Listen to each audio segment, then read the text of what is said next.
ভর্তি পরীক্ষার আজকের লেকচারে আমরা কথা বলবো হচ্ছে আধুনিক পদার্থবিজ্ঞানের সূচনা নিয়ে। বরাবরের মতো তোরা সবাই জানিস আধুনিক পদার্থবিজ্ঞানের সূচনায় কিন্তু আমাদের দুইটা অংশ আছে, একটা হচ্ছে আপেক্ষিকতা আর একটা হচ্ছে আলোর তড়িৎ ক্রিয়া। তো আমরা দুইটা পার্ট নিয়ে কথা বলবো ইনশাআল্লাহ। আর আজকের লেকচারেও আমরা এমন ভাবে কভার করব যাতে বেসিক থেকে প্রো লেভেল পর্যন্ত কভার হয়ে যায়। আমরা সবগুলা বেসিক সহ আলোচনা করার চেষ্টা করব। একদিকে যেমন বুয়েট, ঢাকা ইউনিভার্সিটি, কুয়েট, চুয়েট সহ বাকি সবগুলো ইউনিভার্সিটি কোশ্চেন সলভ করার চেষ্টা থাকবে। সাথে সাথে আমরা একটু ট্রাই করব যে আইআইটি জি এর কিছু কোশ্চেন সলভ করতে, কারণ আমরা রিসেন্ট ইয়ারগুলোতে দেখতেছি যে বুয়েট ভর্তি পরীক্ষায় ওই আইআইটি কোশ্চেন থেকে বেশ কিছু কোশ্চেন রিপিট হয়। তো আমরা সেখানকার কিছু কোশ্চেন সলভ করার চেষ্টা করব। আমি বরাবরের মতো এবারও নিশ্চয়তা দিয়ে বলতেছি, তোরা যদি এই লেকচারে এ টু জেড কমপ্লিট করতে পারিস তাহলে ইনশাআল্লাহ ভর্তি পরীক্ষায় তোকে কেউ আটকাইতে পারবে না। সুতরাং একদম মন দৃঢ়ভাবে স্থির করো, ভাইয়া যা পড়ায় এটা ধুমায়া করে ফেল, তোকে আটকানোর সাধ্য কারো নাই। ইনশাআল্লাহ তুই ভর্তি পরীক্ষায় কোপায় দিতে পারবি। এবং আমরা রিটেন প্রসেসে আলোচনা করব, অর্থাৎ রিটেন ভাবেও আলোচনা করব। আবার যদি কোনো টপিকের শর্টকাট টেকনিক চলে আসে আমরা সেটাও দেখাবো ইনশাআল্লাহ। আর আপেক্ষিকতা নিয়ে যদি কথা বলতে হয়, ছোট্ট একটা আলোচনা করা যেতে পারে। মানে পৃথিবীতে যুগে যুগে এমন কিছু রথী মহারথী আসছেন, তাদের জ্ঞান গরিমা এতই বেশি ছিল যে হচ্ছে তাদের সময় তারা একটা কথা বলছেন, মানুষ চিন্তা করতে পারতো না যে এটা কখনো ভুল দিতে পারে। তার মানে উনি এই কথাটা বলছে, এটা 100% ঠিক। আমরা উদাহরণ দিতে পারি, যেমন আমরা যারা ইসলাম ধর্ম অনুসারী, হযরত মুহাম্মদ সাল্লাল্লাহু আলাইহি ওয়াসাল্লাম একটা কথা বলছে, আমরা কিন্তু এটা একদম কোন প্রকার দ্বিধাহীন ভাবে আমরা মেনে নিই। তার মানে তার প্রভাব আমাদের জীবনে এতটাই বেশি। তো আমরা যদি বিজ্ঞানের ক্ষেত্রে বলি, পদার্থবিজ্ঞানের কথা বলি, এরকম একজন সায়েন্টিস্টের নাম বলা হলে আমাদেরকে বলতে হবে নিউটন। তো নিউটন সপ্তদশ শতাব্দীতে একটা কথা বলে গেলেন কি, পৃথিবীর সবকিছু পরিবর্তিত হয়, সবকিছুই চেঞ্জ হয়, কিন্তু তিনটা জিনিস আছে যা কখনো চেঞ্জ হয় না। তিনটা জিনিস পরম, তিনটা জিনিস স্থির। এই তিনটা জিনিসের কখনো পরিবর্তন হবে না। এই তিনটা জিনিস কি কি? দৈর্ঘ্য, ভর, সময়। 300 বছর কেটে গেল, কেউ এটা নিয়ে কথা বলার সাহস দেখাতে পারলো না। ঠিক 300 বছর চলে আসলেন আরেকজন, ঝাঁকড়া চুলের বাবরি তুলনা মহান পুরুষ, আমাদের সবার প্রিয় স্যার আলবার্ট আইনস্টাইন। আইসে নিউটনকে বললেন, চাচা আপনি অনেক লাফাইছেন, এবার আমাকে একটু লাফাইতে দেন। তো উনি কি বললেন? আইনস্টাইন এসে বললেন যে ঠিক আছে, আপনি বলছেন পৃথিবীর সবকিছু পরিবর্তিত হয়, কিন্তু তিনটা জিনিস পরিবর্তন হয় না। তিনি আইনস্টাইন এই জায়গায় দ্বিমত পোষণ করলেন যে না, দৈর্ঘ্য, ভর, সময় পরিবর্তিত হয়। তার মানে পৃথিবীতে সবকিছুই পরিবর্তনশীল, সবকিছুই আপেক্ষিক, কোনো কিছুই পরম নয়। সবকিছুই পরিবর্তনশীল, সবকিছুই আপেক্ষিক, কারণ দৈর্ঘ্য, ভর, সময় তো পরিবর্তিত হচ্ছে। আর আইনস্টাইনের এই তত্ত্বের নামই হচ্ছে আপেক্ষিক তত্ত্ব, কারণ পৃথিবীর সবকিছুই আপেক্ষিক হয়ে গেল তখন। তো এখন আমার প্রশ্ন, এই যে দৈর্ঘ্য, ভর, সময় পরিবর্তিত হয়, কখন পরিবর্তিত হয়? আইনস্টাইন বললেন, যখন একটা বস্তু গতিশীল হয়, গতিশীল বলতে আলোর কাছাকাছি বেগে গতিশীল হয়, অনেক বেশি বেগে গতিশীল হয়, তখন তার দৈর্ঘ্য, ভর, সময় পরিবর্তিত হয়। তো আইনস্টাইনের আপেক্ষিকতার দুইটা বিশেষ স্বীকার্য আছে, আপেক্ষিকতার বিশেষ স্বীকার্যের দুইটা ইয়া আছে আমাদের। প্রথমটা নিয়ে আমাদের কোনো কনফ্লিক্ট নাই, আমাদের কনফ্লিক্ট হয় হলো দ্বিতীয় সূত্রটা নিয়ে। তো দ্বিতীয় সূত্রটাকে আইনস্টাইন কি বলছিলেন, যে হচ্ছে সকল জড় প্রসঙ্গ কাঠামোতে আলোর বেগ ধ্রুব থাকে। তো জড় প্রসঙ্গ কাঠামো বলতে আমরা কি বুঝি? জড় প্রসঙ্গ কাঠামো বলতে বুঝি পরস্পরের সাথে ধ্রুব বেগে গতিশীল কাঠামো। যেমন ধরো এটা একটা কাঠামোর কথা যদি আমি চিন্তা করি, এটা একটা কাঠামোর কথা যদি চিন্তা করি, এখন এই জায়গায় কাঠামো মানে যার সাপেক্ষে কোনো বস্তুর অবস্থান নির্ণয় করা হয়। যেমন আমি যদি ধরো এখানে একটা বাস আছে, তাহলে এটা এই যে বাসের সাপেক্ষে তুমি এখান থেকে দৌড়াই যেতেছো, এখান থেকে তুমি দৌড়াই যেতেছো, তাহলে তুমি যে দৌড়াচ্ছ, এই যে তুমি মানুষটা যে দৌড়াচ্ছ, এটা কার সাপেক্ষে? বাসের সাপেক্ষে দৌড়াচ্ছ। তাহলে এখানে বাস একটা কি প্রসঙ্গ কাঠামো, কারণ বাসের সাপেক্ষে আমি তোমার অবস্থান নির্ণয় করবো। কিছুক্ষণ পরে হয়তো বলবো তুমি বাস থেকে এত মিটার দূরে আসছো, তার মানে তোমার অবস্থান আমি নির্ণয় করতেছি বাসের সাপেক্ষে, তার মানে বাস এখানে হচ্ছে প্রসঙ্গ কাঠামো। এখন দুইটা প্রসঙ্গ কাঠামো, ঠিক আছে, যদি পরস্পরের মধ্যে কোনো ত্বরণ না থাকে, সহজ কথা ত্বরণ না থাকে মানে ব্যাপারটা কেমন, এইটা স্থির এটাও স্থির, অথবা এইটা স্থির আর এইটা এখান থেকে এর সাপেক্ষে সমবেগে গতিশীল, এটার সাপেক্ষে এটা যদি সমবেগে গতিশীল থাকে, অর্থাৎ দুইটা প্রসঙ্গ কাঠামোর মধ্যে যদি সমবেগ থাকে, তাহলে আমরা ওই দুইটা প্রসঙ্গ কাঠামোকে বলবো জড় প্রসঙ্গ কাঠামো। এখন ধরো এ স্থির অবস্থায় আছে, এর বেগ হলো 0, কিন্তু এ 5 মিটার পার সেকেন্ড বেগে গতিশীল, সমবেগে গতিশীল, ঠিক আছে? তাহলে এটা জড় প্রসঙ্গ কাঠামো হবে। হ্যাঁ, এটা দৌড়াচ্ছে, এটা স্থির আছে, এটা জড় প্রসঙ্গ কাঠামো হবে। কিন্তু যদি কোনোভাবে এখানে আমরা ত্বরণ সৃষ্টি করি, 1 মিটার সেকেন্ড ইনভার্স টু ত্বরণ দেই, হ্যাঁ, তখন কিন্তু এটা সমবেগে গতিশীল কাঠামো হবে না, তখন আমরা এদেরকে জড় প্রসঙ্গ কাঠামো বলতে পারবো না। আর আইনস্টাইনের সূত্র কিন্তু প্রযোজ্য শুধুমাত্র জড় প্রসঙ্গ কাঠামোর জন্য, অর্থাৎ একটা কাঠামোর সাপেক্ষে যদি আরেকটা কাঠামোর ত্বরণ থাকে, তখন সেটা জড় প্রসঙ্গ কাঠামো হবে না, অর্থাৎ সেক্ষেত্রে আপেক্ষিকতার সূত্রগুলো প্রযোজ্য হবে না। আপেক্ষিকতার সূত্রগুলো কখন প্রযোজ্য? যখন বস্তুটা জড় প্রসঙ্গ কাঠামো হবে। তো আমরা একটা বেসিক সেন্স চিন্তা করি, ধরো তোমার সাথে একজনের খুব গভীর বন্ধুত্ব আছে, তো তুমি এখানে দাঁড়ায় আছো, আর সেই বন্ধু একটা ধরো যে হচ্ছে একটা ট্রাক, এখানে এটা একটা ট্রাক, এই ট্রাকটা এইদিকে গতিশীল, এইদিকে 10 মিটার পার সেকেন্ড বেগে গতিশীল। তো এখানে তোমার ক্লোজ দুইজন বন্ধু আছে, এই ক্লোজ দুইজন বন্ধু পরস্পর ক্যাচ নিক্ষেপ প্র্যাকটিস খেলা খেলতেছে। এই জায়গায় মনে করো বাস না চিন্তা করে তুমি ট্রেনের সাজ চিন্তা করো, তাহলে এটা তোমার জন্য চিন্তা করা আরো সুবিধা হবে। এখন ট্রেনের সাজ চিন্তা করো, তো এই জায়গায় এই ট্রেনটা চলতেছে হচ্ছে 10 মিটার পার সেকেন্ড বেগে। হ্যাঁ, তাহলে এই বন্ধু কি করতেছে, তোমার থেকে তারা কিন্তু দূরে সরে চলে যাচ্ছে। এই বন্ধু যদি এখান থেকে ভি বেগে একটা বল ছুঁড়ে ফেলে, হ্যাঁ, একটা বল, তারা উপরে ক্যাচ প্র্যাকটিস খেলা খেলবে আর কি, একটা বল ছুঁড়ে দিল কত বেগে? ভি বেগে। তাহলে তুমি চিন্তা করো তো দেখি, তুমি কি এই বলের বেগটাকে ভি দেখবা? না। তুমি কত দেখবা? কেন ভি দেখবা না? কারণ ভি বেগে তো এ নিক্ষেপ করবে, কিন্তু ট্রাকটা এখানে স্থির না, ট্রাক 5 মিটার পার সেকেন্ড বেগে গতিশীল, 10 মিটার পার সেকেন্ড বেগে গতিশীল। তাহলে এই জায়গায় এই বলের বেগ তোমার কাছে কত মনে হবে? তোমার কাছে মনে হবে 10 প্লাস ভি।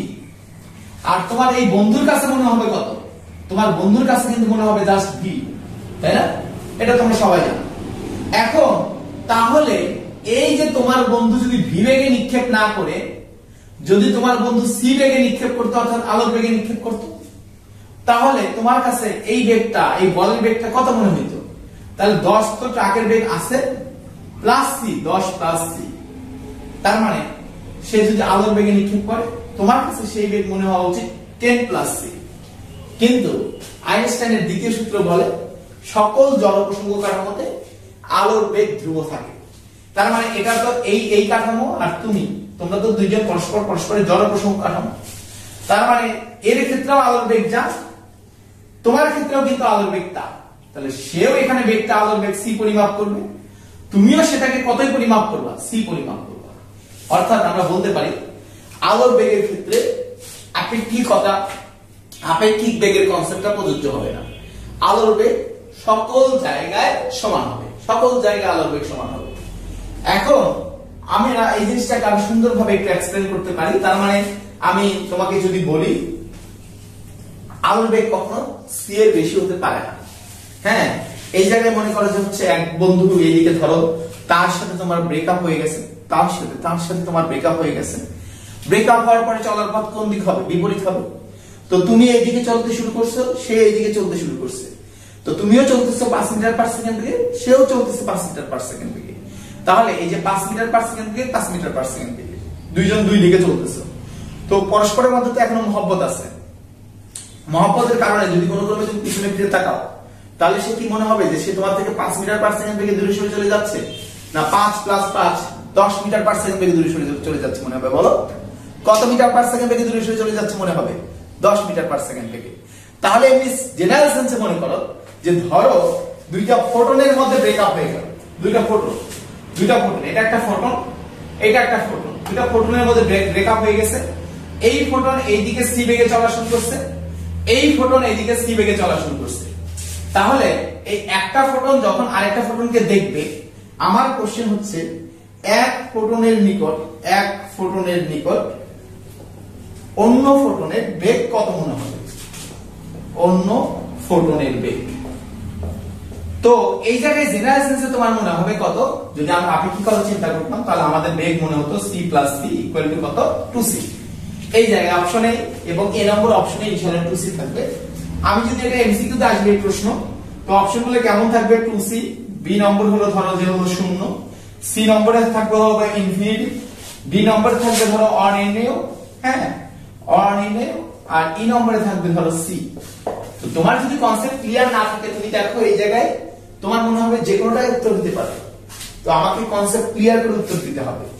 তাহলে যদি সি বেগে পরস্পর থেকে দূরে সরে চলে যায়, তাহলে বেসিক সেন্স অনুযায়ী এক ফোটনের নিকট অন্য ফোটনের বেগকে 2c মনে হওয়া উচিত।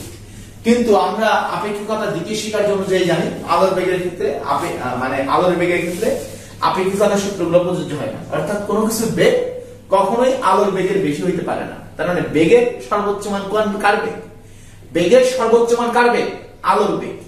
তাহলে কোন বেগের মানে আলোর বেগের বেশি হইতে পারে না। তো এখানে তোমার মনে হচ্ছে বেগ কত মনে হবে 2c, কিন্তু আমরা জানি বেগের মান কখনো আলোর বেগের চাইতে বেশি হইতে পারে না। তাহলে 2c কিন্তু গ্রহণযোগ্য না। তাহলে এখানে এক্সাক্ট আনসার কত হবে? c। তাহলে বেগের মান কত হতে পারবে? আলোর বেগ বা আলোর বেগের চাইতে কম। কখনোই বেগের মান আলোর বেগের বেশি হইতে পারবে না। অর্থাৎ আলোর বেগের চাইতে বেশি বেগ এক্সিস্ট করতে পারে না। তো এই জিনিসটাকে তবে আমরা ধরে নেই ধরো আলোর বেগের চাইতে বেশি বেগ আছে। তো এই জিনিসটাকে তাহলে আমরা কিভাবে একটু ব্যাখ্যা করব? দেখো আমি এটাকে ছোট্ট একটা এক্সাম্পল দিয়ে বোঝানোর চেষ্টা করি। ধরো রাস্তায় একজন ভিক্ষুক, সে এরকম শুনছে যে হচ্ছে সে জীবনে 1000 টাকার কথা শুনছে, লাখ টাকার কথা শুনছে, ঠিক আছে। ধরে নাও সে জীবনে কখনো কোটি টাকার কথা শুনেনি, কারণ সে তো ভিক্ষুক, সে 2 টাকা 5 টাকা হিসাব করে অভ্যস্ত। সে সর্বোচ্চ লাখ টাকার কথা শুনছে। এখন ধরো কারো কাছে 5 লাখ টাকা আছে, সে তাকে কি বলবে? লাখপতি বলবে।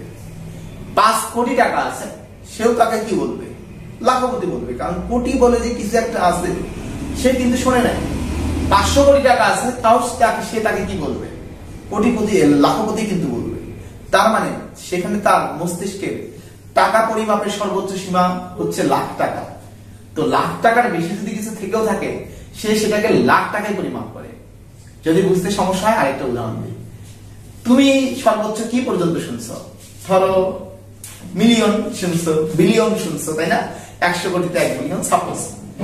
এখন কারো কাছে 500 কোটি টাকা আছে, তুমি তাকে হয়তো বলবা, আমরা জানি 100 কোটিতে হয় 1 বিলিয়ন, তাহলে 500 কোটি টাকা আছে, তার মানে তার কাছে 5 বিলিয়ন টাকা আছে। এখন তুমি একটা জিনিস চিন্তা করো, এই জায়গায় 5000 কোটি টাকা থাকলে, তাহলে তুমি যাদের কাছে 500 কোটি টাকা আছে, মানে বিলিয়ন টাকা আছে, তুমি তাকে বলবো বিলিয়নিয়ার, তাই না? 5000 কোটি টাকা থাকলেও তুমি তাকে বিলিয়নিয়ার বলবা। 30000 কোটি টাকা থাকলেও তুমি তাকে কি বলবা? বিলিয়নিয়ার বলবা। 50,000 5 লক্ষ কোটি টাকা থাকলেও তুমি তাকে বিলিয়নিয়ার বলবা। কিন্তু মজার ব্যাপার, এখানে কিন্তু আরো একটা টার্ম আছে ট্রিলিয়নিয়ার। এই ট্রিলিয়নিয়ার কনসেপ্ট যদি তোমার না জানা থাকে, তাহলে যত টাকাই থাকুক তুমি তাকে সর্বোচ্চ বিলিয়নিয়ার বলবা। কারণ তোমার মস্তিষ্কের টাকা পরিমাপের সর্বোচ্চ সীমা হচ্ছে বিলিয়নিয়ার। অনুরূপভাবে মানুষের মস্তিষ্কের বেগ পরিমাপের সর্বোচ্চ সীমা হচ্ছে আলোর বেগ। তার মানে আলোর বেগের চাইতে যদি বেশি কিছু থেকেও থাকে, আমাদের মস্তিষ্ক সেটা পরিমাপ করতে পারবে না। আলোর বেগের চাইতে বেশি যদি বেগ থাকে বা তৈরি হয়, আমাদের মস্তিষ্ক সেটাকে আলোর বেগই পরিমাপ করবে। এটা হচ্ছে আপেক্ষিকতার একটা মানে ফিল করার মতো ব্যাখ্যা আর কি। তবে আমাদের এক্সাক্ট ব্যাখ্যাও আছে, আমরা ডিটেইলস ক্লাসে ইনশাআল্লাহ আলোচনা করব। তো খেয়াল করো, এবার যদি এখানে সি বেগে দূরে সরে চলে যাচ্ছে, প্রশ্নটা যদি এরকম হতো 0.8c আর 0.8c বেগে দূরে সরে চলে যাচ্ছে, তাহলে আনসারটা কত হবে? তাহলে যদি 0.8c বেগে পরস্পর থেকে দূরে সরে চলে যায়, তাহলে 0.8c বেগ কত মনে হওয়া উচিত? 1.6c মনে হওয়া উচিত। কিন্তু ওই যে বেগ আলোর বেগ কখনো আলোর বেগের চেয়ে বেশি হতে পারে না, তাহলে এখানেও আনসার কত হবে? c। কিন্তু যদি এটা 0.4c আর এটাও 0.4c বেগে গতিশীল হইতো, তাহলে একটা ফোটন অন্য ফোটনকে কত বেগে দূরে সরে চলে যেতে দেখতো? 0.4c প্লাস 0.4c, তার মানে 0.8c বেগে দূরে সরে চলে যেতে দেখতো। এবার কি আনসার সি হবে? না। কেন সি হবে না? কারণ 0.8c এটা কি সি এর চেয়ে বেশি না কম? সি এর চেয়ে কম। আমরা জানি সি বা সি এর চাইতে কম বেগ হলে আমরা সেটা পরিমাপ করতে পারবো।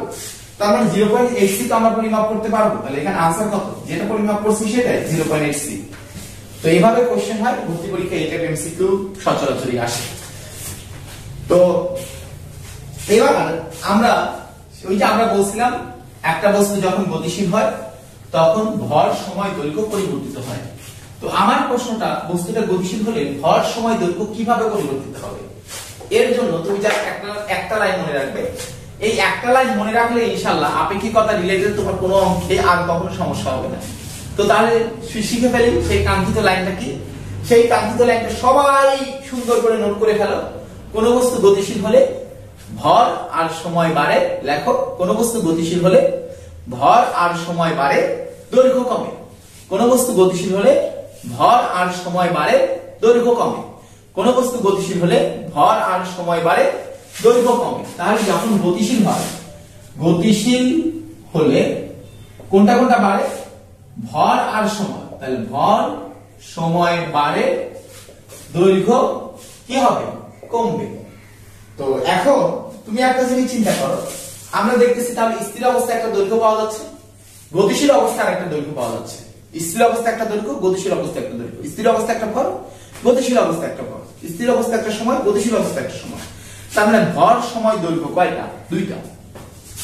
তো আমি কি করব, এই জায়গায় ধরো ভর সময় দৈর্ঘ্য, যেহেতু এগুলা দুইটা, তাহলে একটাকে আমরা বললাম বলতেছি এম টি এল, এবং আরেকটাকে আমরা যে জিনিসটা বলবো সেটা হচ্ছে am not, T not, L not. এখন এই জায়গায় এম টি এল দ্বারা কি বুঝি? এম টি এল দ্বারা বুঝি হচ্ছে আমরা এই যে যখন নট না থাকে এগুলা দ্বারা আমরা বুঝি হলো গতিশীল ভর, গতিশীল। আর এগুলা কি? এই যে am not, T not, L not, এগুলা হচ্ছে স্থির বা প্রকৃত। এটা একটু মনে রাখবা, স্থির বা প্রকৃত। এই জায়গায় তুমি কিছু জেসেলস মনে রাখো। এখানে একটা ইম্পর্টেন্ট জিনিস হচ্ছে গামা। আপাতত একটা সহগের কথা মনে রাখো, সেটা হলো গামা। গামা সমান কি? মনে, এটা √1 - b² / c²। যেখানে সিটা কিসের বেগ? আলোর বেগ। বলো সিটা কার বেগ? আলোর বেগ। আমি যদি বলি 0.8c বেগে গতিশীল, 8c বেগে গতিশীল, তাহলে v² / c² এর মানটা কত হয়? দেখো v/c এর মানটা কত হয়? তাহলে v/c এর মান হয় 0.8c / c = 0.8। অনুরূপভাবে আমি যখন বলবো যে √3/2c বেগে গতিশীল, তখন v/c এর মানটা হবে √3/2। তো এই কমন জিনিসটা যদি আমরা জানি, এমসিকিউ এর জন্য একটা বেসিক কনসেপ্ট কাজে লাগালে অনেক দ্রুত তুমি অঙ্ক করতে পারবা। তুমি v/c কে বিবেচনা করো n, v/c কে বিবেচনা করা হচ্ছে n, তাহলে এটা কি হবে? 1 - n²। তাহলে যেখানে n = v / c, নবধানের বেগ ডিভাইডেড বাই আলোর বেগ। তো এখানে একটা জিনিস খুবই স্পষ্ট, আমরা জানি 1 থেকে কোনো কিছু বাদ দিলে মানটা কি হবে? 1 এর চাইতে ছোট। তার মানে এটা স্পষ্ট, গামা অবশ্যই 1 এর চেয়ে ছোট। তাহলে গামা যেহেতু 1 এর চাইতে ছোট, আমরা জানি কোন সংখ্যাকে 1 এর চাইতে ছোট কোন সংখ্যা দ্বারা গুণ করলে দেখ কি হয়? কোন সংখ্যাকে 1 এর চাইতে ছোট কোন সংখ্যা দ্বারা গুণ করলে মানটা কিন্তু আরো ছোট হয়ে যায়। আর 1 এর চাইতে কোন সংখ্যা দ্বারা আমি যখন ভাগ করি তখন কিন্তু মানটা বড় হয়ে যায়। তাহলে আমাকে কি করতে হবে? কোথাও যখন মান ছোট করতে হবে তখন গামা দ্বারা কিন্তু গুণ করতে হবে, কারণ 1 এর চাইতে ছোট সংখ্যা দ্বারা গুণ করলে মানটা ছোট হয়ে যায়। তাহলে মান কমাইতে গেলে গামা দ্বারা গুণ করতে হবে, আর মান বাড়াইতে গেলে গামা দ্বারা ভাগ করতে হবে। কেন? কারণ গামার মানটা 1 এর চাইতে ছোট। তো এবার আমি তোমাকে সেই লাইনটা একটু ভালো করে মাথায় রাখো যে গতিশীল হলে ভর আর সময় বাড়বে। তাহলে বলো তো দেখি, স্থির ভর বেশি না গতিশীল ভর বেশি? গতিশীল ভর বেশি। স্থির সময় বেশি না গতিশীল সময় বেশি? গতিশীল সময় বেশি। স্থির দৈর্ঘ্য বেশি না গতিশীল দৈর্ঘ্য বেশি? গতিশীল কই ফেলাইছস? হ্যাঁ, গতিশীল হলে দৈর্ঘ্য কমে। তার মানে স্থির দৈর্ঘ্য বেশি, গতিশীল দৈর্ঘ্য কম। তাহলে আমরা কিন্তু বুঝে গেলাম কোন দৈর্ঘ্যটা বেশি হবে আর কোন দৈর্ঘ্যটা কম হবে। তো এই জায়গায় তাহলে এমটা কি? গতিশীল ভর তো আমার প্রশ্ন, গতিশীল ভরটা কি বেশি না কম? গতিশীল ভরটা হলো বেশি, তাহলে বেশি হলে গামা দ্বারা আমি কি করব? গামা দ্বারা আমি ভাগ করব, তাহলে M naught divided by gamma. খুব ভালো করে বুঝিও, F naught divided by gamma. এই জায়গায় টি, টিটা কি? গতিশীল সময়। তাহলে গতিশীল সময়টা কি বেশি না কম? বেশি। বলো, চিন্তা করো, গতিশীল সময় কি বেশি না কম? বেশি। তাহলে বেশি হলে গামা দ্বারা কি করতে হবে? ভাগ করতে হবে। তাহলে আমি গামা দ্বারা ভাগ করে দিলাম। এখন গতিশীল দৈর্ঘ্য বেশি না কম? কম। কম হলে কি করতে হয়? গামা দ্বারা গুণ করতে হয়। তাহলে এখানে যে দৈর্ঘ্যটা দেয়া আছে সেটাকে আমি গামা দ্বারা গুণ করলাম। যারা গামা দেখে অভ্যস্ত না তারা গামার মানটা বসাই দাও। গামার মানটা কত? গামার মানটা হচ্ছে m not divided by root over 1 minus b square by c square. mcq এর জন্য কি ব্যবহার করবা? 1 মাইনাস m স্কয়ার ব্যবহার করবা। আর এখানে n এর মানটা কি? v divided by c। যত c বেগে গতিশীল n এর মান তত। এখন অনুরূপভাবে আমরা কিন্তু এই ফর্মুলাগুলো পেয়ে যাব। তো এই জায়গায় তোমরা আরেকটা বেসিক প্রবলেমে পড়ো। সেই বেসিক প্রবলেমটা কি? যে m t l আর m not t not l not এগুলো চিনতে তোমাদের একটু কষ্ট হয়। তো এই কষ্টটা আমার একটা কথা মনে রাখো, তাহলে আর কখনোই এই কষ্ট তোমরা পড়বা না। হ্যাঁ, ইজিলি বুঝতে পারবা। এখন এই জায়গায় তুমি যে মনে রাখবা, যে দেখছে তার সাপেক্ষে ঘটনা কেমন? এটা তুমি একটু মনে রাখবা। ধরো তুমি দেখবা যে দেখতেছে কে, আর যে দেখতেছে তার সাপেক্ষে ঘটনাটা কেমন। তো তার সাপেক্ষে ঘটনাটা যদি স্থির হয়, তাহলে তার মানে সেগুলো কি দেওয়া আছে? সেগুলো দেওয়া আছে m not t not l not, কারণ এগুলো হলো স্থির। আর যে দেখতেছে তার সাপেক্ষে ঘটনাটা যদি গতিশীল হয়, তাহলে সেই সময়টা কি হবে? তাহলে সেই সময়টা হবে m t l। তো আমরা যখন অঙ্ক করব তখন ব্যাপারটা ক্লিয়ার হয়ে যাবে। তো এখানে আরেকটা জিনিস কিন্তু এই লাইন দিয়ে আমরা পারছি সলভ করতে পারি। সেটা হলো আমরা দেখলাম ভর আর সময় বাড়ে, দৈর্ঘ্য কমে। তাহলে তো আমি বলতেই পারি ভর আর সময় হলো সমানুপাতিক, আর দৈর্ঘ্যটা হলো কি? তার ব্যস্তানুপাতিক। তাহলে কোনো কারণে যদি ভর দ্বিগুণ হয়ে যায়, তাহলে দৈর্ঘ্য কেমন হয়ে যাবে? অর্ধেক। সময় কেমন হয়ে যাবে? দ্বিগুণ। কারণ ভর আর সময় সমানুপাতিক, দৈর্ঘ্য ব্যস্তানুপাতিক। তাহলে কোনো কারণে যদি ভর 3 গুণ হয়ে যায়, তাহলে দৈর্ঘ্য কতটুকু হয়ে যাবে? ব্যস্তানুপাতিক হয়ে যাবে, 1/3 হয়ে যাবে। আচ্ছা, দৈর্ঘ্য যদি 3 গুণ হয়, তাহলে ভর কি হবে? 1/3 হবে। আরে পাগল, দৈর্ঘ্য কি বাড়ে না দৈর্ঘ্য কমে? দৈর্ঘ্য কমে, কারণ দৈর্ঘ্য কখনোই 3 গুণ হবে না গতিশীল হলে। বলতে হবে দৈর্ঘ্য 1/3 হলো। দৈর্ঘ্য যদি 1/3 হয়, তাহলে ভর কত গুণ হবে? 3 গুণ হবে। তো এই বেসিক কনসেপ্ট থেকে বিভিন্ন বিশ্ববিদ্যালয় ভর্তি পরীক্ষায় কিন্তু এমসিকিউ কোশ্চেন আসে। তো আমাদের সেই কোশ্চেনগুলো, এরকম কিছু কোশ্চেন সলভ করি, তাহলে আমাদের ব্যাপারটা অনেক ক্লিয়ার হয়ে যাবে। ধরো আমাদের একটা কোশ্চেন হলো যে 2 কেজি ভরে হ্যাঁ একটি মিটার স্কেল গতিশীল হওয়ায়, মিটার স্কেল আমি পুরো অঙ্ক লিখবো না, গতিশীল হওয়ায় এর ভর দ্বিগুণ হলো। দ্বিগুণ না, আমি 3 গুণ, এর ভর 3 গুণ হলো। এখান থেকে অনেকগুলো কোশ্চেন আসতে পারে। 1 নম্বর প্রশ্ন হলো দৈর্ঘ্য কত হবে? দৈর্ঘ্য কত? 2 নম্বর প্রশ্ন, দৈর্ঘ্য শতকরা কত বৃদ্ধি বা হ্রাস পাবে? 3 নম্বর প্রশ্ন হচ্ছে কত গুণ হবে অবলিক হ্রাস পাবে? দেখো দৈর্ঘ্য কত, এগুলো খুব ভালো করে একটু বুঝতে হবে। তাহলে এখানে যখন আমার দৈর্ঘ্য কত বের করবো, তখন আমাকে কিন্তু খুঁজে দেখতে হবে যে দৈর্ঘ্য কত গুণ। তো অন্য কিছু কত গুণ দেওয়া থাকলে তোমাকে ওইটাকে ট্রান্সফার ফর্ম করে দৈর্ঘ্য কত গুণ এটা তোমাকে খুঁজে বের করতে হবে। তো এখানে ভর হচ্ছে কত গুণ? 3 গুণ। তো ভর 3 গুণ হলে দৈর্ঘ্য আর ভর কি ব্যস্তানুপাতিক না? তাহলে দৈর্ঘ্য হবে হলো 1/3 গুণ, তাই না? কারণ আমরা জানি ভর আর দৈর্ঘ্য হলো ব্যস্তানুপাতিক। তাহলে দৈর্ঘ্য যদি 1/3 গুণ হয়, এখন আগের দৈর্ঘ্য কত ছিল? একটা মিটার স্কেল। তাহলে মিটার স্কেল মানে আগের দৈর্ঘ্য কয় মিটার? 1 মিটার, তাই না?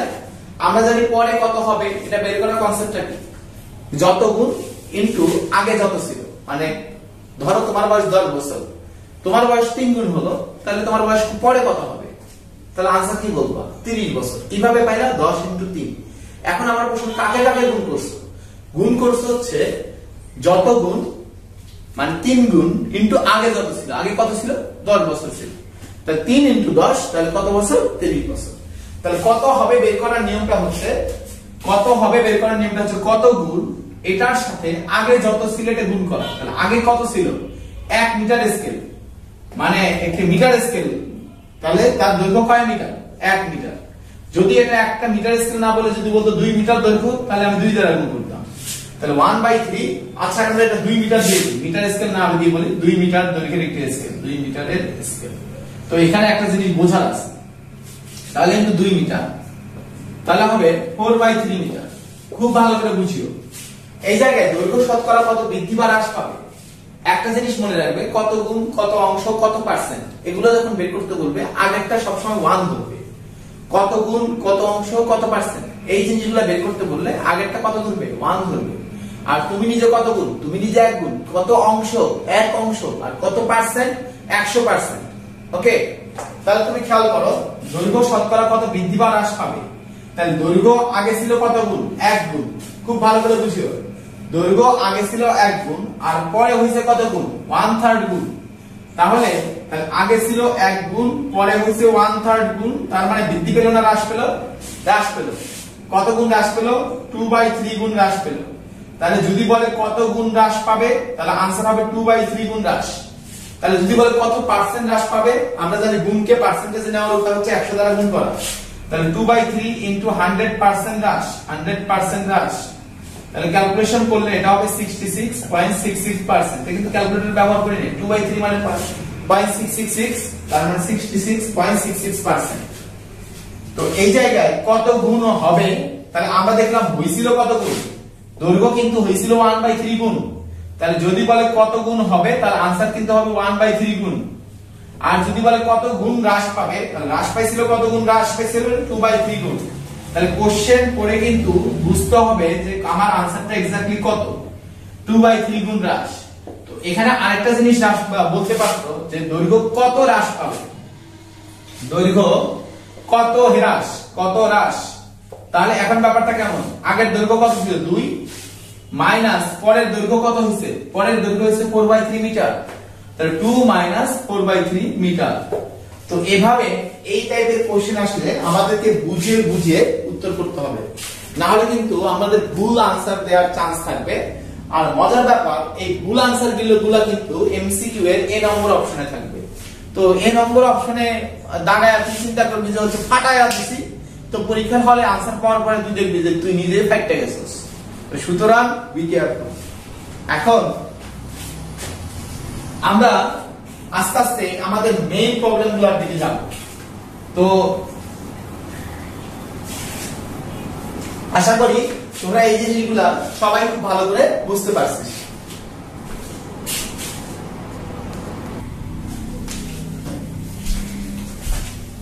আমরা এখন বেশ কিছু ইম্পর্টেন্ট প্রবলেম সলভ করব এবং এর আগে যে কনসেপ্টগুলো শিখছিলাম সেই কনসেপ্টগুলো দিয়ে। তো এখানে আমি অনেক বড় একটা ডাটা লিখছি, অনেক বড় ডাটা লেখার কারণ যাতে আমরা একটা অঙ্ক দিয়ে অনেকগুলো জিনিস বুঝতে পারি।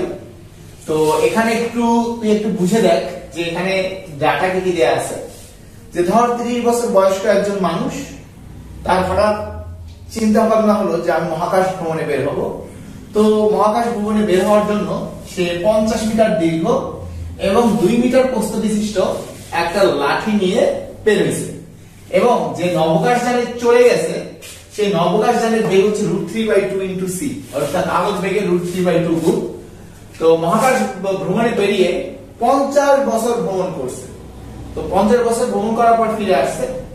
আর এই যাত্রার পথে কোনো এক সময় সে বুয়েটের যে খেলার মাঠটা আছে, যার দৈর্ঘ্য 110 মিটার এবং প্রস্থ হচ্ছে 50 মিটার, এই মাঠটাকে অতিক্রম করে চলে গেছে, দৈর্ঘ্য বরাবর অতিক্রম করে চলে গেছে।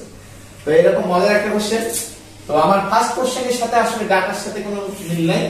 ফার্স্ট কোশ্চেন হচ্ছে আলোর বেগে গতিশীল হলে ভর সময় দৈর্ঘ্য কত হবে। এটা ঢাকা ইউনিভার্সিটির অনেক কমন একটা কোশ্চেন, খুবই কমন। আর এই যে রিসেন্ট 2 বছর একবার আসছিল যে আলোর বেগে গতিশীল হলে ভর কত, আরেকবার আসছে আলোর বেগে গতিশীল হলে দৈর্ঘ্য কত। তো আমরা এটা একটু বোঝার চেষ্টা করি, শুধু এই আমাদের বেসিক কথাটা মনে রাখলেই হবে। আমরা জানি আলোর বেগে গতিশীল হলে বেগ পরিমাপের সর্বোচ্চ সীমা কি বেগ, আলোর বেগ। তাহলে এখন গতিশীল হলে ভর আর সময় বাড়ে, দৈর্ঘ্য কমে। তাহলে আমি গতিশীল করব, কোন বস্তুকে গতিশীল করব, তাহলে ভর কি হবে, বাড়বে। আমি বেগ আরো বাড়াই দেবো, তাহলে ভর আরো বাড়বে। বেগ আরো বাড়াবো, ভর আরো বাড়বে। বেগ যদি আমি আরো বাড়াই তাহলে ভর আরো বেড়ে যাবে। তাহলে বেগ বাড়তে বাড়তে বাড়তে বাড়তে আমি সর্বোচ্চ কার বেগ বানাইতে পারবো, আলোর বেগ বানাইতে পারবো। তাহলে ভর বাড়তে বাড়তে বাড়তে বাড়তে সর্বোচ্চ মানটা কত, কোনো কিছু বাড়তে বাড়তে বাড়তে সর্বোচ্চ মান কততে পৌঁছে, অসীম হয়। অর্থাৎ আলোর বেগে গতিশীল করলে ভর কি হবে, অসীম। অর্থাৎ যেটা গতিশীল করলে বাড়ে সেটা হয়ে যাবে অসীম। তাহলে অনুরূপ ভাবে সময়ও কি হবে, সময়ও কি হবে, আলোর বেগে গতিশীল করলে সময়ও হবে অসীম, কিন্তু দৈর্ঘ্য। তাহলে খেয়াল করো, আমি যদি গতিশীল করলে দৈর্ঘ্য কি হয়, কমে। আমি গতিশীল করলাম, দৈর্ঘ্য কমলো। বেগ আরো বাড়াইলাম, দৈর্ঘ্য আরো কমলো। বেগ আরো বাড়াইছি, দৈর্ঘ্য আরো কমছে। তাহলে এভাবে বেগ বাড়তে বাড়তে বাড়তে যখন আমি আলো বেগ করবো তখন দৈর্ঘ্য কমতে কমতে কমতে কত হয়ে যাবে, শূন্য হয়ে যাবে না। তার মানে তাহলে বেগ আমি যখন আলোর বেগে গতিশীল হবে তখন দৈর্ঘ্য হবে কত, শূন্য। তার মানে যে দুটা বাড়ে ওই দুটা হবে ইনফিনিটিভ, আর যেটা কমে অর্থাৎ দৈর্ঘ্য কমে, দৈর্ঘ্য হবে শূন্য। খুবই ইম্পর্টেন্ট কোশ্চেন এমসিকিউ এর জন্য। তাহলে আলোর বেগে গতিশীল হলে তাহলে ভর হবে ইনফিনিটিভ, সময় হবে ইনফিনিটিভ এবং দৈর্ঘ্য হবে শূন্য। এটা একটু মনে রাখবে। আমরা এবার এখানে আমাদের ফার্স্ট কোশ্চেন শুরু, লাঠির দৈর্ঘ্য প্রস্থ ক্ষেত্রফল, ক্ষেত্রফলের শতকরা পরিবর্তন। এই কোশ্চেনটা বুয়েট ভর্তি পরীক্ষায় 4-5 বার আসছে। শুধু কোথাও কোনোবার বলছে শুধু দৈর্ঘ্য বের করো, কোনোবার বলছে ক্ষেত্রফল বের করো, কোথাও বলছে ক্ষেত্রফলের শতকরা পরিবর্তন বের করো। এইটাই 4-5 বার এই কোশ্চেনটা আসছে, এইটা অঙ্ক আর কি। তো খুবই ইম্পর্টেন্ট। তো আমরা এটা একটু করার চেষ্টা করি। একটা জিনিস মনে রাখবে, যে বরাবর গতিশীল হবে আপেক্ষিকতা অ্যাপ্লাই হবে শুধুমাত্র সেই বরাবর, অর্থাৎ ওই বরাবরই দৈর্ঘ্যের পরিবর্তন হবে শুধুমাত্র, অন্য কোনো দিকে কিন্তু দৈর্ঘ্যের পরিবর্তন হবে না। তাহলে এই জায়গায় লাঠিটার দৈর্ঘ্য কত ছিল, লাঠিটার দৈর্ঘ্য ছিল হলো 50 মিটার এবং প্রস্থ কত ছিল, প্রস্থ হচ্ছে 2 মিটার। তো আমার প্রশ্ন, তাহলে যদি দৈর্ঘ্য বরাবর গতিশীল হয় তাহলে শুধুমাত্র কার পরিবর্তন হবে, দৈর্ঘ্যের পরিবর্তন হবে। তাহলে এখানে যে দৈর্ঘ্য দেয়া আছে এটা তো প্রকৃত দৈর্ঘ্য, এটা হলো প্রকৃত বা স্থির দৈর্ঘ্য। তাহলে এই দৈর্ঘ্যটা কি, এই দৈর্ঘ্যটা হচ্ছে L নট, তাই না, প্রকৃত বা স্থিরটা হচ্ছে L নট। তাহলে দেখবে কে এখানে, এই লাঠিটা দেখবে কে, লাঠিটা দেখবে তো হচ্ছে এই জায়গায় পৃথিবী হিসেবে কত, তার মানে পৃথিবীতে যে আছে সে দেখবে। তাহলে মানুষ আছে পৃথিবীতে, যে দেখবে সে আছে পৃথিবীতে। আর গণনা করতে হয় নবকাশ জানে, স্থির গতিশীল, গতিশীল, তাই না। আর আমরা যদি গতিশীল হলে কি কি বলতে হয়, সেটা গতিশীল হলে সেটাকে বলতে হয় হচ্ছে টি। তাহলে আমরা জানি টি, টি কি, এটা কি গতিশীল হলে, তাহলে এটা কি নকরটা মানে গতিশীল দৈর্ঘ্য। তাহলে গতিশীল দৈর্ঘ্যকে আমি কি দিয়ে প্রকাশ করব, এল। তাহলে এল সমান কি হবে, এলটা কি গতিশীল দৈর্ঘ্য বেশি না কম, কম। তাহলে কম হলে কি করতে হয়, গামা দ্বারা গুণ করতে হয়। তাহলে এখানে এল নট কত, এল নট হলো 50 আর গামার মান হলো √। যদি তুমি এমসিকিউ তে সলভ করো তাহলে একবারে বসাবা 1 - n², তাই না, গামার মান হলো 1 - n²। তো এমসিকিউ সলভ করলে তো তুমি 1 - n² লিখবা না, n এর মানটা কত, যত সি তত, যত সি তত, মনে আছে। তাহলে এখানে কত সি, √3/2c। তাহলে n এর মানটা কত হবে, √3/2 তারপরে কি স্কয়ার। এটা কখন, যখন তুমি কি সলভ করবে, এমসিকিউ সলভ করবে। এখন ঢাকা বিশ্ববিদ্যালয় ভর্তি পরীক্ষায় কিন্তু ক্যালকুলেটর নাই, এই অঙ্ক কিন্তু আসলে ক্যালকুলেটর ছাড়াই করতে হবে। তাহলে দেখি আমরা ক্যালকুলেটর ছাড়া করতে পারি কিনা। 50 * √1 - এটা হবে 3/4, তার মানে 50 * √1/4, তার মানে 50 * ½ = 25 মিটার। তার মানে যেহেতু ঢাকা বিশ্ববিদ্যালয়ে ক্যালকুলেটর নাই, অঙ্কগুলো এমন করেই সেট করে দেবে যাতে তুই ক্যালকুলেটর ছাড়া সলভ করতে পারিস। ওকে, তাহলে কিন্তু আমরা ক্যালকুলেটর ছাড়া সলিউশনটা দেখলাম। এবার যদি এটা রিটেনে আসে তাহলে আমরা কিভাবে করব, তখন আমরা 1 - n² ফর্মুলা ব্যবহার না করে আমরা ডাইরেক্ট গামার মানটা ডাইরেক্ট বসাই দেব, L নট * √1 - v²/c²। তো আমরা মান বসাই দেব, v এর মান আমরা কত জানি, √3/2 * c, এটা করে দেব। তোরা যদি এই ফর্মুলা লিখতে তোদের অস্বস্তি লাগে তোরা এটা লিখিস না, কেমন, শুধু বোঝার জন্য। এখন প্রস্থ কত হবে, দৈর্ঘ্য পাইলাম, প্রস্থ কত হবে, প্রস্থ বরাবর তো সে গতিশীল হয় না, তাহলে প্রস্থ বরাবর যদি গতিশীল না হয় তাহলে কতই হবে বলো, 2 মিটারই হবে। আচ্ছা তাহলে পরের ডি এটা হলো 2 মিটার, আগের প্রস্থও কয় মিটার, 2 মিটার। এখন আগের ক্ষেত্রফল কত, আগের ক্ষেত্রফল তাহলে কত, 50 ইনটু 2, তার মানে 100 বর্গ মিটার। খুব ভালো করে বুঝিও, আগের ক্ষেত্রফল হলো 100 বর্গ মিটার, আর পরের ক্ষেত্রফল গতিশীল ক্ষেত্রফলটা কত হবে, এই যে L naught D naught A naught এগুলো দ্বারা বুঝাইছি। তাহলে গতিশীল ক্ষেত্রফলটা কত হবে, গতিশীল দৈর্ঘ্য আমরা বের করছিলাম হচ্ছে 25, তাই না, 25 মিটার। তাহলে গতিশীল ক্ষেত্রফলটা হবে 25 ইনটু 2, দৈর্ঘ্য গুণন প্রস্থ, তার মানে হচ্ছে 50 বর্গ মিটার। তাহলে আমরা দেখলাম আগের ক্ষেত্রফল মানে নতুন ক্ষেত্রফল হইছে আগের ক্ষেত্রফলের কি অর্ধেক। তাহলে এই ক্ষেত্রে আমাকে যদি পার্সেন্টেজ বের করতে বলে আমরা কিন্তু পার্সেন্টেজ বের করতে পারবো, তাই না, কত কত পরিবর্তন হলো সেগুলো বের করতে পারবো। তো এভাবে অঙ্ক দেয়া থাকতে পারে।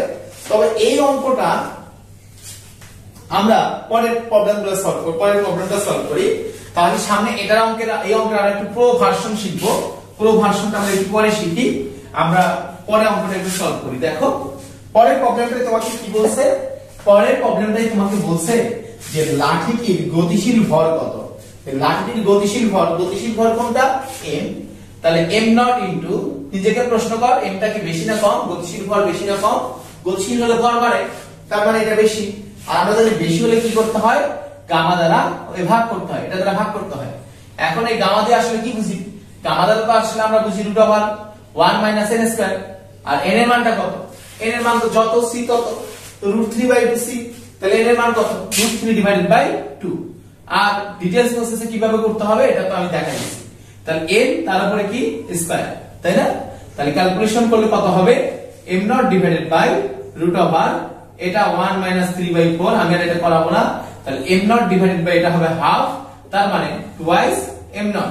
তাহলে আমরা বুঝলাম গতিশীল ভর হবে স্থির ভরের দ্বিগুণ। তাহলে গতিশীল ভর হলো স্থির ভরের দ্বিগুণ। তাহলে এটা আমরা শিখছি। তাহলে গতিশীল ভর গেল, এটা আসলে আমরা পারবো।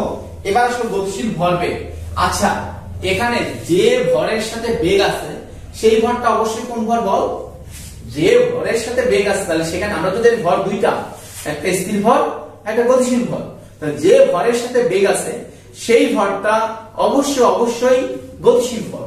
তাহলে এখানে যে ভরবেগ বের করতে হবে, তাহলে ভরবেগ বের করার জন্য আমরা কোন ভর ব্যবহার করব, ভরবেগ বের করার জন্য আমরা গতিশীল ভর ব্যবহার করব। তাহলে গতিশীল ভর ইনটু বেগ। তো আমরা গতিশীল ভর তো একটু আগে বের করছি, আর অঙ্কতে যে কোনো একটা চাবে, তাহলে সেক্ষেত্রে আমরা এইভাবে আগে বের করে নেব, বা এখানে আমরা বের করে নেব 2m0 ইনটু v এর মান হলো √3/2 ইনটু c। তাহলে এখন কি ঘটনা ঘটবে, 2 মোকাবেলা হবে, তার आंसर হবে √3m0c। একদম সহজ জিনিস। তো এবার আমাদের ভরবেগ গেল, এবার আমাদের কি গতিশক্তি। তাহলে গতিশক্তি আমরা একটা খুবই কমন একটা ফর্মুলা জানি, গতিশক্তি সমান হলো p²/2m। এখন p²/2m, তাহলে p এর মান আমরা কত বের করছি, দেখো তো p এর মান আমরা বের করছি √3m0c, তার উপরে হলো স্কয়ার, তাহলে /2m। এখন 2m এটা হচ্ছে গতিশীল ভর, m এর মান কত, m এর মান হলো 2m0। তাহলে ক্যালকুলেশন করলে তোমার কত হবে, ক্যালকুলেশন করলে তোমার যে মানটা হবে সেটা হচ্ছে এটা হবে 3m0 স্কয়ার c² /4m0। তাহলে ক্যালকুলেশন করলে আমরা মানটা পাবো হচ্ছে 3/4। দেখো খুব ভালো করে, 3/4 একটা হবে m0 c²। তাহলে এটা হবে আমাদের গতিশক্তির মান। তাহলে গতিশক্তি কত, 3/4 m0 c²। এই জায়গায় এই অঙ্কটা আরো একভাবে করা যাবে, তোমরা নিজেরা বাসায় একটু প্র্যাকটিস করবা। দেখো তাহলে গতিশক্তির সাথে যে ভর সেটাও কিন্তু গতিশীল ভর। তাহলে এরপরে গতিশক্তি চলে গেল এই তিনটা টাইপ, এই তিনটা 1 2 3, এই তিনটা ঢাকা বিশ্ববিদ্যালয়ের ভর্তি পরীক্ষায় পরপর 3 বার আসছে। এগুলা ভর্তি এমসিকিউ কোশ্চেনের জন্য খুব খুব খুব বেশি ইম্পর্টেন্ট। লাস্ট ইয়ারে যেটা আসছে সেটা হলো গতিশক্তি, লাস্ট ইয়ারে গতিশক্তিটা আসছে, তার 2 বছর আগে আসছিল হলো ভরবেগ। তো তো এগুলা কিন্তু খুব ভালো করে প্র্যাকটিস করতে হবে এবং ভুল করা যাবে না। পরের কোশ্চেনটা অনেক বড় সলিউশন, কিন্তু ট্রিক্স বুঝলে একটু মুখে মুখে ক্যালকুলেশন করলে আমরা খুব দ্রুত করতে পারবো। এখানে আসলে একটা প্রশ্ন না, এখানে আমি দুইটা প্রশ্ন দিছি, কিন্তু আমি এটা দিয়ে তিনটা কোশ্চেন সলভ করাবো। তো এখানে বলছে স্থির ও গতিশীল দৈর্ঘ্যের অনুপাত কত হবে, আর স্থির আর গতিশীল সময়ের অনুপাত কত হবে। তাহলে এরপরে আমাকে কি বের করতে বলছে, স্থির ও গতিশীল দৈর্ঘ্যের অনুপাত। তাহলে আমি যদি স্থির ও গতিশীল দৈর্ঘ্য মানে স্থির দৈর্ঘ্য আর একটা হচ্ছে গতিশীল দৈর্ঘ্য, খুব ভালো করে বুঝিও, স্থির দৈর্ঘ্য আর গতিশীল দৈর্ঘ্য। তাহলে আমাদের স্থির দৈর্ঘ্যটা কত, স্থির দৈর্ঘ্যটা হচ্ছে L0, খুব ভালো করে বুঝিও, স্থির দৈর্ঘ্যটা কি L0। আর গতিশীল দৈর্ঘ্য বেশি না কম, গতিশীল দৈর্ঘ্যটা কি বেশি না কম, গতিশীল দৈর্ঘ্য হলো কম। তাহলে কম হলে আমরা জানি L0 এর সাথে কি করতে হবে, গামা গুণ করতে হবে, তাই না। এখন কারণ গামা দ্বারা গুণ করলে মানটা কমে যায়। গামা মানে কি, গামা মানে হচ্ছে √1 - n²। তো এই জায়গায় থেকে আমি একটা সিদ্ধান্ত নিতে পারি, তো এই √1 - n² বা গামাটা গুণ হয় কার সাথে, √1 - n² টা গুণ হয় কিন্তু যেটা কম তার সাথে। √1 - n² টা কিন্তু গুণ হয় যেটা কম তার সাথে। তো আমার প্রশ্নটা হচ্ছে এই যে স্থির দৈর্ঘ্য আর গতিশীল দৈর্ঘ্যের মধ্যে কোনটা কম, গতিশীল দৈর্ঘ্য কম। তাহলে গতিশীল দৈর্ঘ্যের সাথে কিন্তু √1 - n² টা গুণ হয়ে গেছে। তাহলে এখানে অনুপাতটা কি হবে দেখো, এইটা কাটাকাটি গেলে L0 কাটাকাটি গেলে এটা হবে 1 আর এটা হবে √1 - n²। তাহলে এখান থেকে আমি একটা এমসিকিউ এর জন্য একটা কনসেপ্ট মাথায় নিতে পারি। সেই কনসেপ্টটা কি, যেটা বেশি হবে সেটা হবে 1 আর যেটা কম হবে সেটা হবে √1 - n²। এটা একটু লিখে নাও, যেটা বেশি হবে সেটা হলো 1 আর যেটা কম হবে সেটা হলো √1 - n²। তো এটা একটু লিখে নাও, তাহলে পরবর্তীতে আমরা খুব সহজে সলভ করতে পারবো। তাহলে 1 - n এর মানটা কত, যত c n এর মান তত। আর যদি না থাকে তাহলে v/c ব্যবহার করব। তাহলে এটা হলো √3/2c, তাহলে n এর মান হলো √3/2। তাহলে আমরা যদি ক্যালকুলেশন করি তাহলে কি হবে, 1 আমরা জানি এটা ক্যালকুলেশন করলে এটা আসবে হাফ।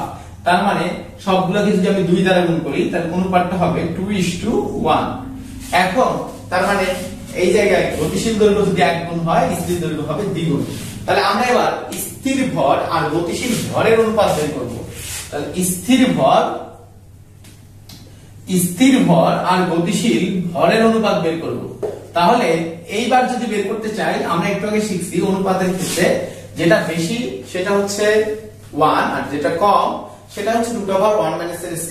তাহলে স্থির ভর আর গতিশীল ভর, গতিশীল হলে ভর কি হয়, বাড়ে। তাহলে এই গতিশীল ভরটা হলো বেশি, তাহলে এইটা কত হবে, √1 - n²।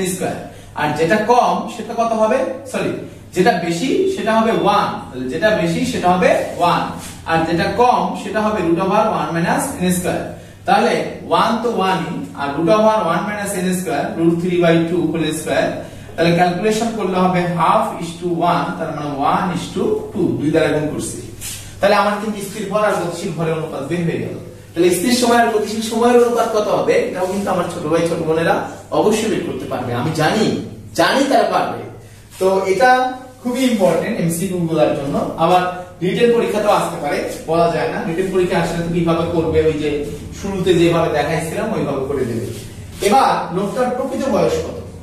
এখন প্রকৃত বয়স, প্রকৃত মানে কোন বয়স, আমি বলছি প্রকৃত বা স্থির অবস্থায়, এগুলো কিন্তু একই জিনিস। প্রকৃত, স্থির অবস্থায় যেটা, এটা হচ্ছে প্রকৃত। তাহলে তুমি একটা জিনিস চিন্তা করো যে এখানে যে ব্যক্তিটা নবকাশযানে চলে গেছে সে 30 বছর বয়সে রওনা দিয়েছে। তার মানে এই 30 বছর বয়সের মধ্যে কিন্তু কোনো ভেজাল নাই, সে পৃথিবীতে স্থির অবস্থায় ছিল। তার মানে এই 30 বছর তার প্রকৃত বয়স, এখানে কোনো ঝামেলা নাই। তাহলে 30 বছরের মধ্যে আমাদের এটা কয় নম্বর সলভ করতেছি, 4 নম্বর। এই 4 নম্বরটা বুয়েট ভর্তি পরীক্ষা হওয়ার অঙ্ক। এটা বুয়েট ভর্তি পরীক্ষায় 2 বার আসছে, এটাই অঙ্ক 2 বার আসছে। হ্যাঁ, 2 বার এই ধরনের কোশ্চেন আসছে। এবং এই অঙ্কটা হুবহু, এখানে শুধু 25 ছিল, তারপর হুবহু এই অঙ্কটাই আসছিল। তো লোকটার প্রকৃত বয়স, তাহলে এই যে 30 বছর বয়সে সে যে গেছে, তাহলে এই 30 বছর তো প্রকৃত, এর মধ্যে কোনো ঝামেলা নাই, কোনো ঝামেলা নাই। এখন ঝামেলাটা কোথায়, ঝামেলা হচ্ছে এই যে 50 বছর যে পর যে ফিরে এলেন, 50 বছর পর যে ফিরে এলেন, এখন এই 50 বছর তিনি কোথায় ছিলেন? নবকাশযানে ছিলেন। নবকাশযানে তিনি কি স্থির ছিলেন না গতিশীল ছিলেন? গতিশীল ছিলেন। এখন আমার প্রশ্ন, তাহলে এই 50 বছরের মধ্যে কি আছে? ভেজাল আছে। তাহলে তোমাকে চিন্তা করতে হবে ঘটনাটা ঘটতেছে কোথায়? আমি বয়স হিসাব করতেছি কার? মহাকাশযানে বা নবযানে যে আছে তার। তাহলে ঘটনাটা হলো ওই যে নবযানে। আর পর্যবেক্ষণ করতেছে কে? প্রকৃত বয়স। প্রকৃত মানে স্থির অবস্থায় বয়স। তুমি খেয়াল করো এই জায়গায় প্রকৃত বয়স মানে কি? স্থির অবস্থায় বয়স। তাহলে এই যে 50 বছর সে যে পরে ফিরে এলেন, এই জায়গায় আমি একটা জিনিস তোমাকে যোগ করে দিই, এটা আসলে পৃথিবীর হিসেবে 50 বছর পর ফিরে এলেন, পৃথিবীর হিসেবে। তাহলে তোমার কাছে আরো ক্লিয়ার হয়ে যাবে, পৃথিবীর হিসেবে 50 বছর পরে ফিরে এলেন। এখন পৃথিবী থেকে যে হিসাব করতেছে তার সাপেক্ষে ঘটনাটা ঘটতেছে কোথায়? নবযানে। তাহলে এই যে পৃথিবীর হিসেবে 50 বছর পর ফিরে এলেন, তাহলে পৃথিবীর হিসেবে যে বয়সটা এটা কি আসল না নকল? এটা কি স্থির না গতিশীল? যে পর্যবেক্ষণ করতেছে তার সাপেক্ষে ঘটনাটা কেমন? পর্যবেক্ষণ যে করতেছে সে কোথায়? পৃথিবীতে। ঘটনাটা ঘটতেছে কোথায়? নবকাশযানে। তাহলে পৃথিবীর এই যে তাহলে যে দেখতেছে তার সাপেক্ষে ঘটনাটা কেমন? গতিশীল। গতিশীল। তাহলে গতিশীল সময়টা কি আসল না নকল? নকল। মানে হচ্ছে গতিশীল সময়টা কোনটা? গতিশীল সময়টা হচ্ছে টি। তার মানে আমরা যদি এই সেন্সে বলি যে আমাদের গতিশীল সময়টা হলো টি, কারণ যে দেখতেছে সে পৃথিবীতে, ঘটনা ঘটতেছে মহাকাশযানে, তাহলে যে দেখতেছে তার সাপেক্ষে ঘটনাটা হলো গতিশীল। তাহলে এই সময়টা আমাদের কি হবে? T equal to 50। প্রকৃত মানে আমাকে কোনটা বের করতে হবে? প্রকৃত মানে আমাকে বের করতে হবে হলো টি নট। প্রকৃত মানে আমাকে বের করতে হবে হচ্ছে টি নট। 30 প্লাস, তাহলে টি নটটা বের করার জন্য আমাদের ফর্মুলাটা কি? আমরা জানি টি নটটা কি বেশি না কম? কম। তাহলে কম হলে টি এর সাথে কি করব? এই গামাটাকে গুণ করব। এটা আমাদের বেসিক সেন্স।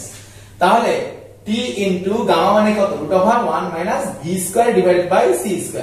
তো তোমরা v এর মান আর c এর মান বসাই দিবা। v এর মান হলো √3/2 ইনটু c, আর c তো c। তো তোমরা জানো, তাহলে ক্যালকুলেশন করলে 30 প্লাস 50 ইনটু √1 - এটা হবে √3/2 হোল স্কয়ার। তাহলে ক্যালকুলেশন করলে 30 প্লাস 50 ইনটু হাফ আসবে। তার মানে 30 প্লাস 25, তার মানে হচ্ছে 55 বছর। তার মানে যদিও 30 বছর বা 50 বছর পৃথিবীর মানুষ মনে করবে যে সে 80 বছরের বুড়া হয়ে পৃথিবীতে চলে আসবে, কিন্তু সে কিন্তু ধরো সে 30 বছর পর বিয়ে করলো, বিয়ে করে সে বউকে রেখে সে নবকাশযানে চলে গেল। তাহলে 50 বছর ধরে তো বউ অপেক্ষা করতেছে। তো বউ তো মনে করতেছে যে আমার জামাই একদম বুড়া কুনকুনে হয়ে চলে আসবে, কিন্তু ব্যাপারটা কিন্তু তা ঘটবে না। একদম অত বুড়া হবে না, তার বয়স হবে যখন ফিরে আসবে তখন দেখবে যে তার বয়স 55 বছর হয়ে গেছে। তার মানে সে আছে এখন ভিতরে কিছু। এখন তাহলে আমরা এই জিনিসটা বুঝে গেলাম। এবার আমরা লোকটার প্রকৃত বয়স, আসলে এত কিছু আমাকে চিন্তা করা লাগতো না। আমরা যে কি জানি প্রকৃত বয়স, প্রকৃত মানে কি স্থির। স্থির মানে কি বেশি না কম? কম হলে কি করতে হয়? গুণ করতে হয়। তাহলে 50 গুণন গামা, গামা মানে কি 1 - √3/2 হোল স্কয়ার। আমরা এইভাবে একবারে এমসিকিউ করার সময় এইভাবে চিন্তা করব। তো এটা আমাদের সলভ হয়ে গেল, 4 নম্বর সলভ। এবার হলো 6 নম্বর কোশ্চেনটা সলভ করব। এটা বুয়েট ভর্তি পরীক্ষা আসল প্রশ্ন, যথাসম্ভব বুয়েট 6-7 আসছে। এটা যে নভোচারীর নিকট বুয়েট মাঠের দৈর্ঘ্য প্রস্থ ক্ষেত্রফল কেমন হবে? তো এই জায়গায় নভোচারী বুয়েট মাঠের উপর দিয়ে নবকাশযানটা দৈর্ঘ্য বরাবর গতিশীল হয়ে গেছে। তার মানে যা পরিবর্তন হওয়ার, কি বরাবর পরিবর্তন হবে? দৈর্ঘ্য বরাবর পরিবর্তন হবে। তার মানে এখানে যা পরিবর্তন হওয়ার এটা দৈর্ঘ্য বরাবর পরিবর্তন হবে। তাহলে এখানে দৈর্ঘ্যটা হচ্ছে কত? দৈর্ঘ্যটা হচ্ছে মাঠের দৈর্ঘ্যটা হচ্ছে 110 মিটার, আর মাঠের প্রস্থটা কত? ডি হলো তোমার 50 মিটার। তাহলে আমরা তো জানি এখন দৈর্ঘ্য দুইটা, একটা স্থির একটা হলো গতিশীল। তাহলে এই 110 মিটারটা কি প্রকৃত দৈর্ঘ্য, স্থির দৈর্ঘ্য। তাহলে এটা হলো এল নট, এটা হলো ডি নট। তাহলে যেহেতু দৈর্ঘ্য বরাবর গতিশীল হইছে, তার মানে শুধুমাত্র দৈর্ঘ্য পরিবর্তন হবে। তাহলে দৈর্ঘ্য পরিবর্তন হলে আমাদের ফর্মুলাটা কি? গতিশীল দৈর্ঘ্য। গতিশীল দৈর্ঘ্য বেশি না কম? গতিশীল দৈর্ঘ্য এটা হলো বেশি। তাহলে গতিশীল দৈর্ঘ্য হলো কম। তাহলে কম হলে কি করতে হবে? যে দৈর্ঘ্য আছে তার সাথে গামা গুণ করতে হবে। গামা গুণ মানে কি? √1 - √3/2 হোল স্কয়ার, এটা গুণ। তাহলে ক্যালকুলেশন করলে এটা হবে 110 into half equal to 55 metre. প্রস্থ যেহেতু দৈর্ঘ্য বরাবর গতিশীল, তাহলে প্রস্থের কোনো পরিবর্তন হবে না, প্রস্থ যা আছে তাই থাকবে। তাহলে প্রস্থ এখানে কত মিটার হবে? 50 মিটার। তাহলে আমরা কিন্তু এখন নতুন ক্ষেত্রফল কত সেটাও কিন্তু আমরা বের করতে পারবো, এই ধরনের অঙ্ক করছি। তো কোশ্চেনটা হলো এরকম না, যদি আরেকটু প্রো লেভেলের থাকে আর আমি যদি আরেকটু বুঝতে চাই যে কোনটা এল কোনটা এল নট, এটা বোঝার জন্য তোমাকে বলি, তাহলে এটা তো এল নট, এটা বুঝেই গেছো, বাকিটা এল নট কিনা দেখো। তুমি পরিমাপ করতেছে কার দৈর্ঘ্য? মাটির দৈর্ঘ্য। আর পরিমাপ করতেছে কে? যে নভোযানে আছে। এই যে নভোযানে আছে, আমার কোশ্চেন হলো নভোচারীর নিকট বুয়েট মাঠের দৈর্ঘ্য। তাহলে এই যে নভোচারীর নিকট, তাহলে যে দেখতেছে, নভোচারী তো উপরে আছে, তাহলে যে দেখতেছে তার সাপেক্ষে পৃথিবীটা কি স্থির না গতিশীল? গতিশীল, তাই না? তুমি যখন বাসে চড়ো তোমাকে মনে হয় তুমি বাসে স্থির অবস্থায় আছো আর গাছগুলা দৌড়াইতেছে, তাহলে যে দেখতেছে তার সাপেক্ষে ঘটনাটা বুয়েট মাঠটা স্থির না গতিশীল? গতিশীল। তাহলে যে দেখতেছে তার সাপেক্ষে যদি গতিশীল হয় তাহলে ঘটনাটা কি? গতিশীল জিনিস, সেগুলা কি হবে? তাহলে টি এল এম, তাই না? তাহলে আমরা কিন্তু সেটা শিখছি এইটা। তবে এই অঙ্কটা একটু প্রো ভার্সনটা কি? এই অঙ্কের প্রো ভার্সনটা হচ্ছে যে তোমার দৈর্ঘ্য বরাবর গতিশীল না, তোমরা লিখে নাও যদি নভোযানটা কর্ণ বরাবর গতিশীল হতো, কর্ণ বরাবর গতিশীল হতো, তাহলে কি ঘটনা ঘটতো? কর্ণ বরাবর গতিশীল হলে কি ঘটনা ঘটতো? তো কর্ণ বরাবর গতিশীল মানে নভোযানটা তোমার এই বরাবর গতিশীল, এই বরাবর গতিশীল, তাহলে তোমার কি ঘটনা ঘটবে? তাহলে তোমাকে খেয়াল করতে হবে এটা 50 আর এটা হলো 110। তাহলে এই কোণটা কত? এই কোণটা বের করার ফর্মুলাটা হচ্ছে tan থিটা ইকুয়াল টু লম্ব ডিভাইডেড বাই ভূমি। তো লম্ব হচ্ছে 50, লম্ব হলো 50 আর ভূমি হচ্ছে 110। তাহলে তুমি এখান থেকে থিটার মান বের করতে পারবা tan ইনভার্স 50 ডিভাইডেড বাই 110। এখন তুমি কোণের মান বের করছো, তাহলে এখানে আমাদের যে নভোযানের বেগ, এই নভোযানের বেগের দুইটা উপাংশ থাকবে। একটা উপাংশের মান হবে v, এই দিকের উপাংশের মান হবে v cos থিটা, আর এই দিকের উপাংশের মান বের হবে, এই দিকের উপাংশের মান হবে v sin থিটা। এটা তোমরা সবাই জানো, এটা আলোচনা করার কিছু নাই। তাহলে যখন তুমি এবার তাহলে কি দৈর্ঘ্য বরাবর বেগ আছে, মানে আমাদের দৈর্ঘ্য বরাবর বেগের উপাংশ আছে, এই যে দৈর্ঘ্য বরাবর বেগের উপাংশ আছে, আবার প্রস্থ বরাবর বেগের উপাংশ আছে। তাহলে এবার দৈর্ঘ্য পরিবর্তিত হবে, প্রস্থ পরিবর্তিত হবে। তাহলে আমাদের নতুন দৈর্ঘ্য কত হবে? তাহলে নতুন দৈর্ঘ্য হবে L not into root over 1 minus v square divided by c square. তাহলে এবার কিন্তু n দিয়ে করা যাবে না, কারণ কত c এটা তুমি জানো না, তাই না? তাহলে v এর মানটা এখানে কত ব্যবহার করতে হবে? তাহলে এই জায়গায় যখন দৈর্ঘ্য বরাবর গতিশীল হচ্ছে তখন v এর মানটা কিন্তু তোমাকে ব্যবহার করতে হবে v cos থিটা, তাই না? দৈর্ঘ্য বরাবর, তাহলে ডিভাইডেড বাই এটা স্কয়ার। আর প্রস্থ যখন তুমি চিন্তা করবা তাহলে কি হবে? L নট, সরি এটা হবে d নট, মানে আগের যে প্রস্থ ছিল সেটা ইনটু রুট ওভার 1 মাইনাস এটা হলো v sin theta divided by c, তারপরে হলো d স্কয়ার। তাহলে এভাবে আমাকে করা লাগতো, তারপরে আমি যদি এই দুটো গুণ করে দিতাম তাহলে আমি পরিবর্তিত ক্ষেত্রফল পেয়ে যেতাম। এবং এরপরেও যদি আমাকে বলে ক্ষেত্রফল শতকরা কত বৃদ্ধি বা হ্রাস, আমরা তো সেই অঙ্কগুলো করতে পারতাম, তাই না? তাহলে কঠিন কিন্তু কোনো কিছু না। এবার কোশ্চেনটা 8 নম্বর কোশ্চেনটা খুবই ভালো একটা অঙ্ক। তো আমার অঙ্কটা বলছে যে কত বেগে গতিশীল হলে যে এর লাঠির ভর নিশ্চল ভরের 3 গুণ হবে। এখন লাঠির ভর নিশ্চল ভরের 3 গুণ হওয়া যে কথা, এই কথাটা আরো একভাবে লেখা থাকতে পারত, সেটা হচ্ছে লাঠির মোট শক্তি নিশ্চল শক্তির 3 গুণ। হ্যাঁ, নিশ্চল শক্তির 3 গুণ।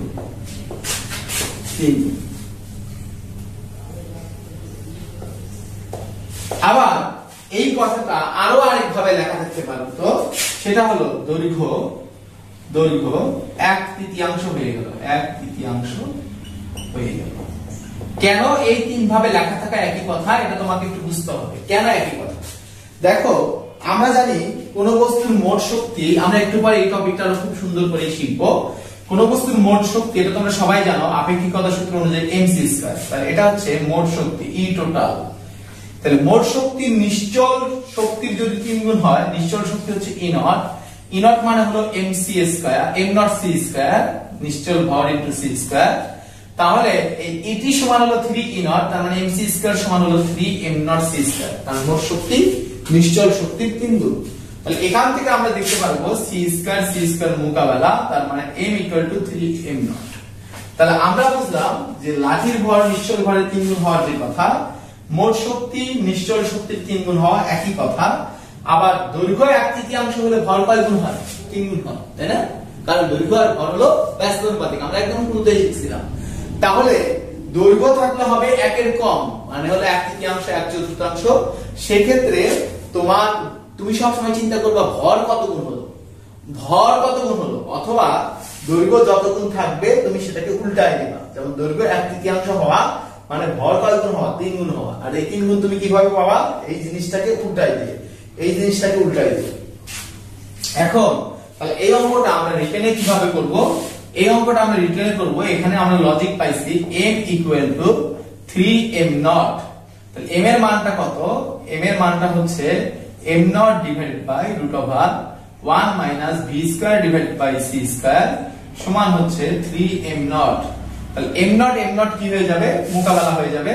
তাহলে আমরা এটা বলতে পারবো 1 minus v square divided by c square, এটা উপরে এই পাশে গেল। তাহলে এটা সমান কত? 1 ডিভাইডেড বাই 3। তাহলে এইখানে ক্যালকুলেশন করে তুমি v এর একটা মান পাবা, v ইকুয়াল টু what এটা তুমি পাবা। তো এটা তো হচ্ছে আমাদের ডিটেইলস প্রসেস। তো আমরা এই অঙ্কটা একদম শর্টকাটে করতে চাই, ছোট করে করতে চাই। তাহলে ছোট করে করার জন্য এই অঙ্কটা বের করার জন্য লেখো বেগ বের করতে বললে একটা ফর্মুলা আমরা অ্যাপ্লাই করতে পারবো। যখনই বেগ বের করতে বলবে, বেগ বের করতে বললে আমরা কোন ফর্মুলাটা অ্যাপ্লাই করব? তাহলে এটা হলো শর্টকাট টেকনিক, ট্রিক্স। তাহলে বেগ বের করার ফর্মুলাটা হচ্ছে v equal to root over n square minus 1 divide by a into c।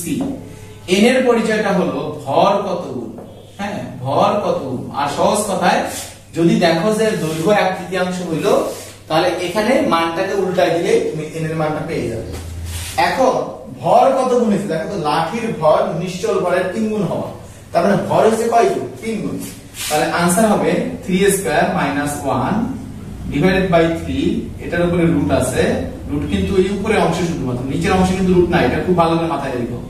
শুধু উপরে অংশে রুট, রুট হবে 3 square minus 1 divided by 3 into c, তার মানে root 8 divided by 3 into c।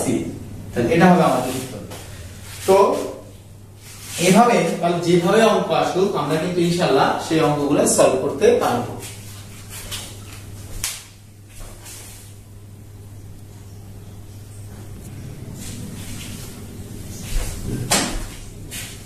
এখন আমরা বুয়েট ভর্তি পরীক্ষা আসা আর কিছু মজার মজার কোশ্চেন সলভ করব। এই কোশ্চেনগুলো দেখতে অনেক সুন্দর, দেখলেই ভালো লাগে। হ্যাঁ, যে হচ্ছে আমাদের প্রথম প্রশ্নটা হচ্ছে যে আমাদের পৃথিবীতে আছে এখন পিতা আর কন্যা।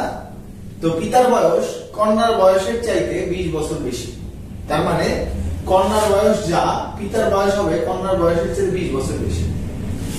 তো পিতা কি করছে? তো এরপরে যে কাজটা করলো, পিতা কোন গ্রহে 2 বছর মানে কোন একটা নবকাশ যানে চড়ে 2 বছরে কোন গ্রহে গেছে।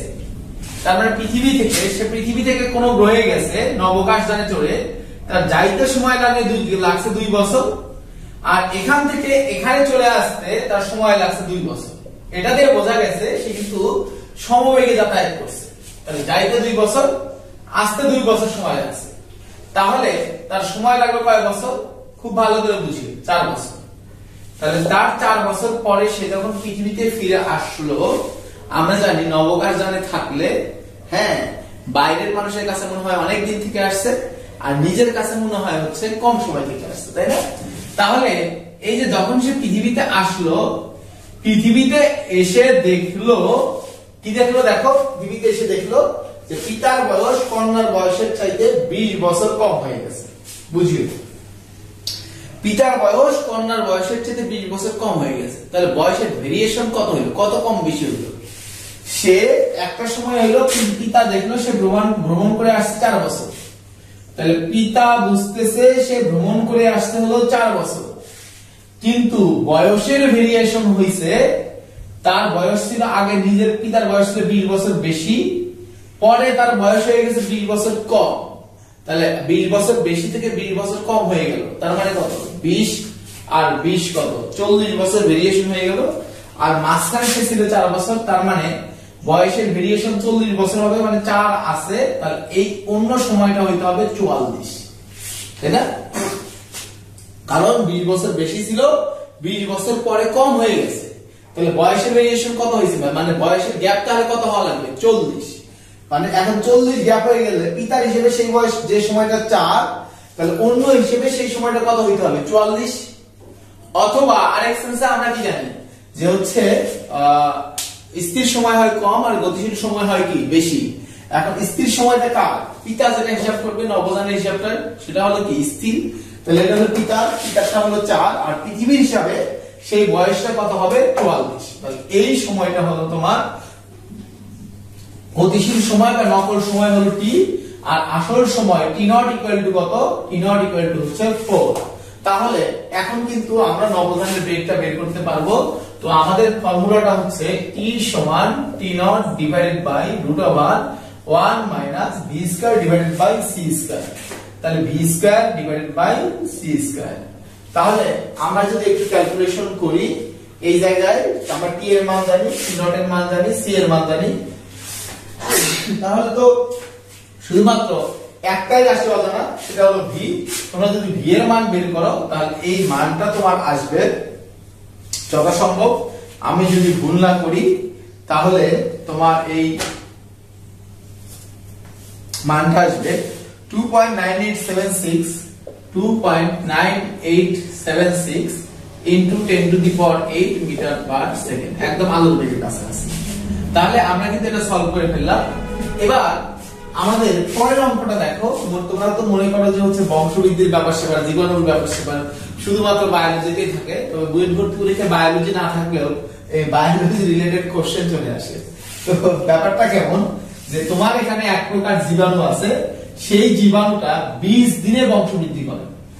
আমাদের যে জীবাণু, সেই জীবাণু কি করে? 20 দিনে বংশবৃদ্ধি করে সংখ্যায় দ্বিগুণ হয়। কি পাওয়ার দেয় মানুষ! দেখো, জীবাণু 20 দিনে বংশবৃদ্ধি করে সংখ্যায় দ্বিগুণ হয়। এখন এবার আমি কি করছি? দুইটা জীবাণুকে মহাকাশ ভ্রমণে পাঠিয়ে দিছি। এখন দুইটা জীবাণুকে যে মহাকাশ ভ্রমণে পাঠিয়ে দিছি, সেটা 0.95 সি বেগের মহাশূন্য যানে চড়ে মহাশূন্য যানে ভ্রমণ করে। মহাশূন্য যানের বেগ হলো 0.95 সি। ভ্রমণ করে কতদিন পরে ফিরে এলো?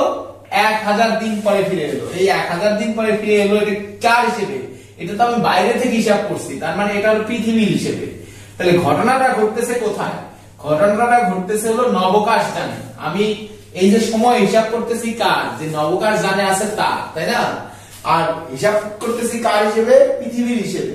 তাহলে পৃথিবী থেকে যদি আমি নবকাশ যানের কোনো কিছু চিন্তা করি, তাহলে যে মাপতেছে তার সাপেক্ষে নবকাশ যান কি স্থির না গতিশীল? গতিশীল। তাহলে গতিশীল সময়টা কি হয়? গতিশীল সময়টা হয় হলো টি। তাহলে টি এর মান হচ্ছে তোমার 1000। তো ফিরে আসার পর কতগুলো জীবাণু পাওয়া যাবে? তাহলে টি এর মান দেয়া আছে 1000, তাহলে আমরা এখান থেকে কি বের করতে পারবো? তাহলে টি এর মান দেয়া আছে হচ্ছে 1000 দিন, 1000 দিন। তাহলে আমরা এখান থেকে যে জিনিসটা বের করব, এটা তো আমাদের করা হয়ে গেছে কন্ডিশন দেওয়া পারতো। তাহলে আমাদের টি ইকুয়াল টু হচ্ছে 1000 দিন, এখান থেকে 1000 ডেজ, আমরা এখান থেকে টি নট বের করব। তাহলে টি নট সমান হবে T into root over 1 minus V square divided by C square. তাহলে আমরা যদি ক্যালকুলেশন করি, টি হচ্ছে আমাদের 1000 ইনটু রুট ওভার 1 মাইনাস, এটা তো এন, এন এর মানটা হবে 0.95 সি, বসাইলে 0.95 স্কয়ার, অথবা এই যে 0.95 সি ডিভাইডেড বাই সি, কাটাকাটি করে সি সি কাটা যাবে, 0.95 স্কয়ার হবে। তাহলে যদি তুমি ক্যালকুলেশন করো, এটা অ্যাপ্রক্সিমেটলি 100 দিনের মতো আসবে আর কি, 100 দিন। তাহলে এটা যদি 100 দিন হয়, এখন 20 দিনের কয় গুণ হয়? দ্বিগুণ। খেয়াল করো, 20 দিনে কত গুণ হয়? দ্বিগুণ হয়। তাহলে কতবার দ্বিগুণ হওয়ার সুযোগ পাবে? তাহলে সে দ্বিগুণ হওয়ার সুযোগ পাবে, দ্বিগুণ হবে কয়বার? দেখো, দ্বিগুণ হবে কয়বার? দ্বিগুণ হবে 100 দিন হলো আমাদের প্রকৃত সময়। তার মানে উড়োজাহাজে সে মনে করবে, নভোযানে সে মনে করবে 100 দিন ছিল, স্থির সময়টা হলো 100 আর ডিভাইডেড বাই দ্বিগুণ হইতে তোমার সময় লাগে হচ্ছে 20 দিন। তার মানে 100 ডিভাইডেড বাই 20, তার মানে 5 বার সে কিন্তু সংখ্যায় দ্বিগুণ হবে। 5 বার সংখ্যায় কি হবে? দ্বিগুণ হবে। তাহলে দেখো প্রথম 20 দিন পরে তার সংখ্যা কত হবে? প্রথম 20 দিন পরে তার সংখ্যা হলো, প্রথমে জীবাণু ছিল কয়টা? 2টা। প্রথম 20 দিন পরে হবে তার সংখ্যা হবে 2 × 2। পরে 20 দিন পরে তার সংখ্যা হবে, এই জায়গায় আরো কি মানে 2 তো আছে, তার সাথে 2টা 2 গুণ। তারপরে 20 দিন পরে হবে আবার 2 গুণ, তারপরে 20 দিন পরে আবার 2 গুণ, তারপরে 20 দিন পরে আবার 2 গুণ, তাই না? তাহলে মোট তো এত হওয়া উচিত। তো এই জিনিসটাকে আমি শর্টকাটে কি লিখি? আগের জীবাণু ছিল কয়টা? 2টা। দ্বিগুণ হওয়ার সুযোগ পাইছে কয়বার? 5 বার। তাহলে 2 × 2^5। অথবা তুমি এইভাবে চিন্তা করবা, তাহলে 2 2^5 হলো 32, তার মানে 64টা জীবাণু ফিরে আসবে, তাই না? তাহলে আমরা নবকাশ যান থেকে কয়টা জীবাণু বের হতে দেখবো? 64টা জীবাণু বের হতে দেখবো। এবার আমরা পরের কোশ্চেনটা সলভ করি। পরের প্রশ্নটা একটা মজার প্রশ্ন। দেখো পৃথিবী আছে, খেয়াল করো। তো এই যে পৃথিবী, আর এটা হচ্ছে পৃথিবী থেকে অনেক দূরে অবস্থিত একটি তারা। এই তারা থেকে আলো আসতে 1125 সেকেন্ড সময় লাগে। খুব ভালো করে বুঝো। তাহলে এই তারা থেকে আলো আসতে 1125 সেকেন্ড সময় লাগে। তো তারার মধ্যেই আবার একটা রকেট আছে বা মহাশূন্যযান আছে, যেটা 0.95 বেগে এইদিকে গতিশীল। অথবা তুমি এইভাবে চিন্তা করতে পারো, এই রকেট থেকে একটা সিগন্যাল বের হয়, হ্যাঁ, বা আলোক সিগন্যাল বের হয়, যেটা এদিকে আসতে 1125 সেকেন্ড সময় লাগে। মানে যখন সে সিগন্যাল উৎপন্ন করে এখান থেকে 1125 সেকেন্ড সময় লাগে। তো সিগন্যাল উৎপন্ন করে এ তো বসে নাই, এইদিকে কিন্তু চলমান, তাই না? এখন আমার প্রশ্নটা হচ্ছে এই জায়গায় কত সময় পর আলো পৃথিবীতে পৌঁছাবে? এটা পৃথিবীর হিসেবে, ও না না, কত সময় পর আলো পৃথিবীতে পৌঁছবে না, কত সময় পর রকেট পৃথিবীতে পৌঁছবে? কত সময় পর এই রকেট পৃথিবীতে পৌঁছবে, এটা আমাকে বের করতে হবে। দেখো কত সময় পর রকেট পৃথিবীতে পৌঁছবে, এটা আমরা একটু বের করি। তাহলে পৃথিবীর হিসেবে কত সময় পর পৌঁছবে আর রকেট চারি হিসেবে কত সময় পর পৌঁছবে। তাহলে আমরা দেখি যে পৃথিবী আর তারার দূরত্ব কত। তাহলে পৃথিবী আর তারার দূরত্ব, আলো তো সমবেগে চলে, তাহলে আলো যদি সমবেগে চলে তাহলে আলো সমবেগের দূরত্ব কত? vt। তাহলে খেয়াল করো, আমরা এই ডিসটেন্স ধরতেছি d, তাহলে এই d সমান কত হবে? vt। v হলো আলোর বেগ, এই জায়গা t টা হচ্ছে কত? সময়। তাহলে এইটা সমান কি হবে?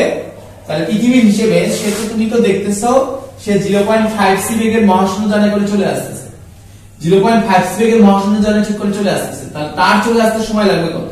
সেও তো সমবেগে আসতেছে, তাহলে তার সময় লাগবে 0.5c × t।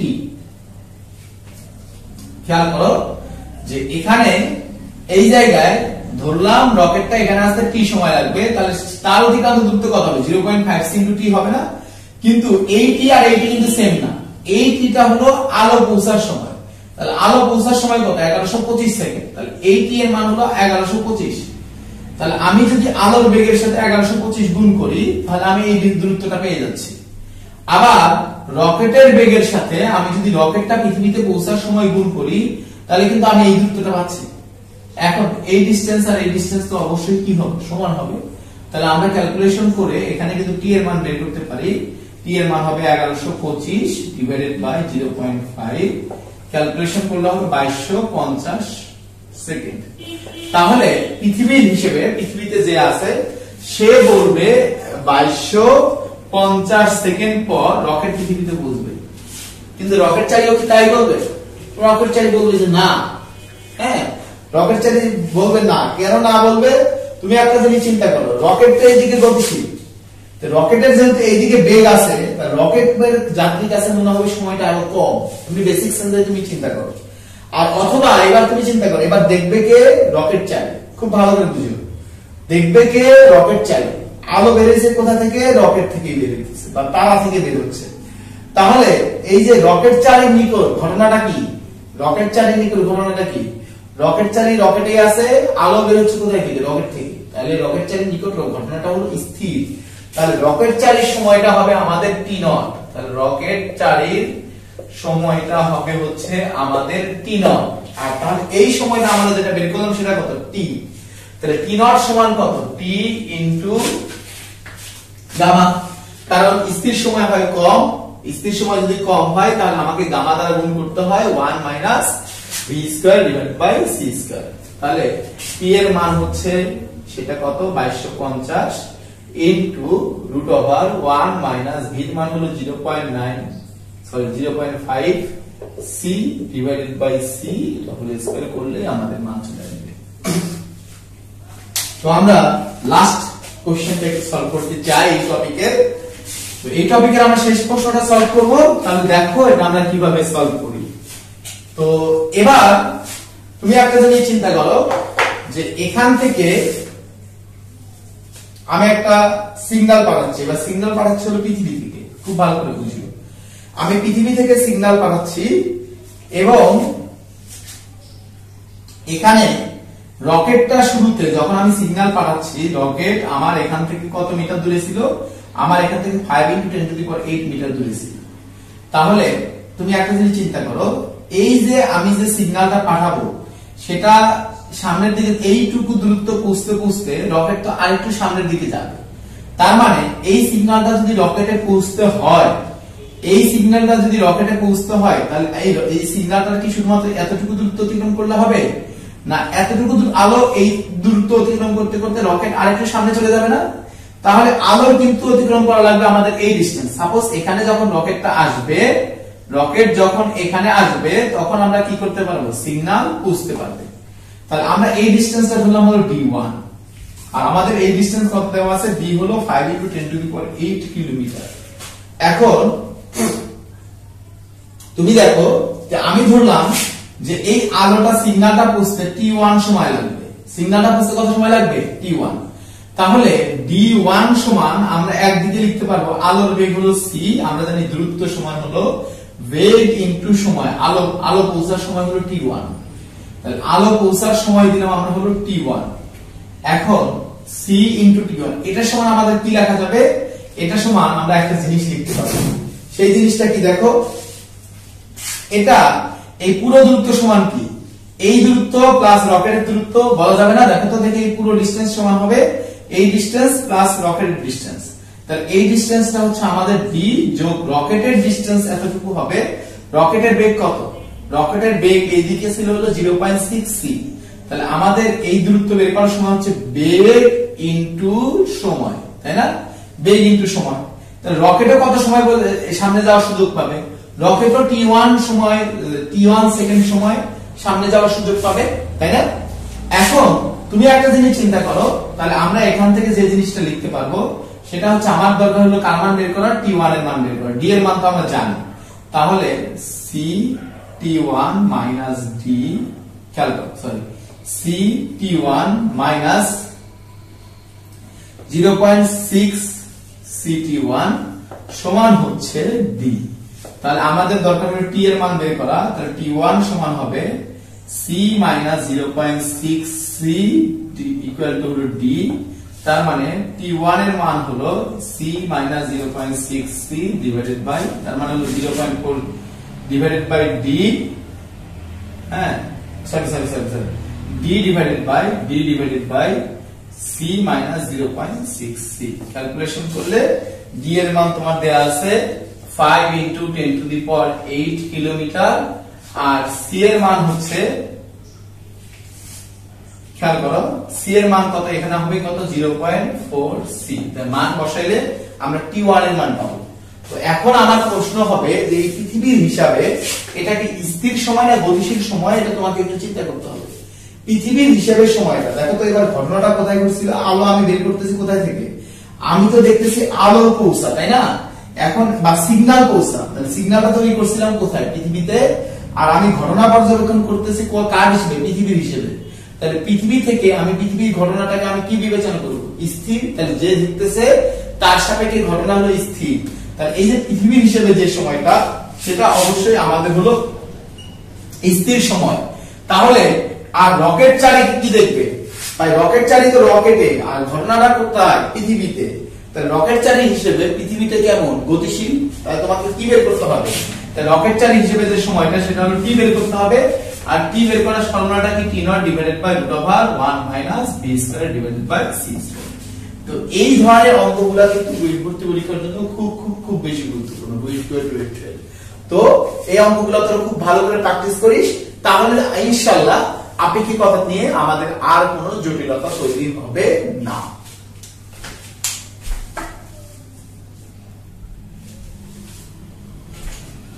তো এবার আমরা কথা বলবো আইনস্টাইনের বিখ্যাত সেই বিখ্যাত ভরশক্তি সমীকরণ নিয়ে। তো এই ভরশক্তি সমীকরণে আমরা সবাই E = mc² সবাই জানি, কিন্তু আমরা জানি না এখানে E আসলে কোন শক্তি। এখানে E দ্বারা বোঝাইছে হচ্ছে মোট শক্তি, এটা মনে রাখবা।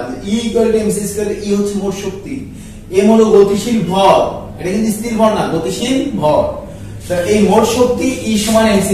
এখন মোট শক্তি সমান কি লেখা যায়, মোট শক্তি সমান লেখা যায় গতিশক্তি যোগ বিভব শক্তি। এখন গতিশক্তি কত, হাফ mv²। বিভব শক্তি কত, বিভব শক্তি হচ্ছে এটা বিভব শক্তি বা নিশ্চল শক্তি। নিশ্চল শক্তি, শক্তিকে mc² আকারে লেখা যায়। তাহলে এটা যদি নিশ্চল শক্তি, তাহলে এখানে ভরটা কি হবে, নিশ্চল ভর, স্থির অবস্থায় ভর m0, তাই না? তাহলে নিশ্চল শক্তি সমান হলো m0 c²। আর E সমান হলো মোট শক্তি, এটা সমান হলো mc²। তো এই ফর্মুলা ব্যবহার করে আমাদের অনেকগুলো অঙ্ক আছে। যেমন আমরা ফার্স্ট অফ অল কিছু প্রবলেম সলভ করি। ধরো তোমাকে বললো যে হচ্ছে 10 AMU, আচ্ছা একটা ইলেকট্রনের মোট শক্তি, একটি ইলেকট্রন এর মোট শক্তি কত? তাহলে একটা ইলেকট্রনের মোট শক্তি মানে কি, E = হচ্ছে mc²। আমরা জানি ইলেকট্রনের ভর হচ্ছে 9.11 ইনটু 10⁻³ ইনটু c², c হচ্ছে 3 ইনটু 10⁸ জুল। তাহলে এত জুল। এখন তোমাকে যদি বলা হয় যে হচ্ছে 10 AMU সমতুল্য শক্তি কত, 10 AMU সমতুল্য শক্তি, তাহলে 10 AMU সমতুল্য শক্তি। এখন আমরা সমতুল্য শক্তি মানে মোট শক্তি E সমান কত, mc²। তাহলে এখানে m এর মান কত, m এর মান হলো 10 AMU। আর 1 AMU সমান কত কেজি, 1 AMU সমান হচ্ছে 1.66 ইনটু 10⁻⁻27 কেজি। তাহলে 10 AMU টা কি হয়ে যাবে, কেজিতে রূপান্তরিত হয়ে যাবে, ইনটু c এর মান হলো 3 ইনটু 10⁻⁸, তাহলে এত জুল। তো আমরা যদি এই জুলটাকে পরবর্তীতে মেগা ইলেকট্রন ভোল্টে নিতে চাই, তাহলে এই জুলটাকে মেগা ইলেকট্রন ভোল্টে নিতে চাইলে এইটা ইনটু 1 জুল সমান কত ইলেকট্রন ভোল্ট। দেখো 1 ইলেকট্রন ভোল্ট সমান হলো এত জুল। এখন জুলকে ইলেকট্রন ভোল্টে নিতে গেলে কি করতে হবে, 1.6 ইনটু 10⁻⁻19 দ্বারা ভাগ করতে হবে। তাহলে এই মানটাকে এখানে আমাদের যে মানটা আসবে সেই মানটাকে এটা দ্বারা ভাগ করলে আমরা পাবো ইলেকট্রন ভোল্ট, আবার 10⁻⁻6 দ্বারা গুণ করলে আমরা পাবো মেগা ইলেকট্রন ভোল্ট। ঠিক আছে, তাহলে আমরা কিন্তু সবই বের করতে পারবো। তবে অনেক সময় এমসিকিউ তে কিছু ট্রিক্স জানলে এই ধরনের অঙ্ক তুমি খুব দ্রুত করতে পারবে। এই কয়েকটা ডাটা তোমার মুখস্থ রাখবে। তোমাকে বললো যে 10 AMU সমতুল্য শক্তি মেগা ইলেকট্রন ভোল্টে বের করো, তখন তুমি যে কাজটা করবে 10 AMU সমতুল্য শক্তি হলো 10 AMU, তারপর 10 গুণন 1 AMU সমতুল্য শক্তি কত mega electron volt, 933.75 mega electron volt. তাহলে তোমার দ্রুত অঙ্কটা হয়ে যাবে। অনুরূপভাবে যদি বলে যে 5 কেজি সমতুল্য শক্তি মেগা ইলেকট্রন ভোল্টে বের করো, তাহলে 5 ইনটু 5 কেজি, 1 কেজি সমতুল্য শক্তি হচ্ছে এত, এটা দ্বারা গুণ করে দিবা। এটা আমরা ক্যালকুলেশন করে বের করছি, মুখস্থ রাখলে অনেকগুলো অঙ্ক খুব দ্রুত সলিউশন করা যায়, আর কোনো কিছু না। তো এবার আমাদের এটা তাহলে সলভ হয়ে গেল। আমরা এই টাইপ আরেকটা প্রবলেম একটু সলভ করব। তোমাকে একটা কোশ্চেন দিল যে একটা ইলেকট্রনের গতিশক্তি, ইলেকট্রন এর গতিশক্তি, হ্যাঁ ইলেকট্রনের গতিশক্তি তোমার হচ্ছে 3.6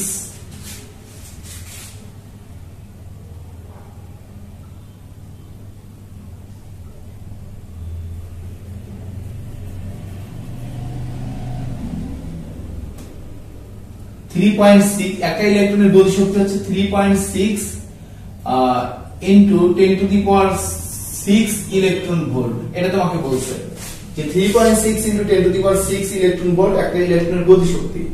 তো তোমাকে এখানে বের করতে হবে যে হচ্ছে মোট শক্তি কত।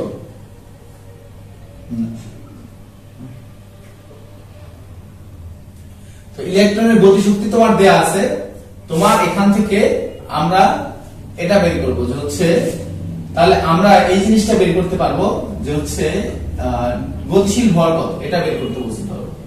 গতিশীল ভর ইকুয়াল টু হোয়াট, তাহলে গতিশীল ভর, তাহলে আমরা এখানে জানি m c স্কয়ার সমান হাফ m গতিশক্তি মানে কি, ইকের মানটা একবার দেয়া আছে, তাহলে গতিশক্তি কত, গতিশক্তি হচ্ছে আমাদের 3.6 ইনটু 10 টু দি পাওয়ার 6, কিন্তু 3.6 ইনটু 10 টু দি পাওয়ার 6 টা দেয়া আছে কিসে, 3.6 ইনটু 10 টু দি পাওয়ার 6 টা দেয়া আছে হচ্ছে ইলেকট্রন ভোল্টে, কিন্তু আমাকে তো এসআই এককে নিতে হবে। এসআই এককটা কি, এসআই একক হলো জুল, জুলে নিতে গেলে কি করতে হবে, 1.6 ইনটু 10 টু দি পাওয়ার -19 দ্বারা গুণ করতে হবে। তাহলে আমরা কি বসাইলাম, ই এর মান বসাইছি mc স্কয়ার, ই এর মান হলো এইটা হচ্ছে ই এর মান, যোগ কি আছে ই নট।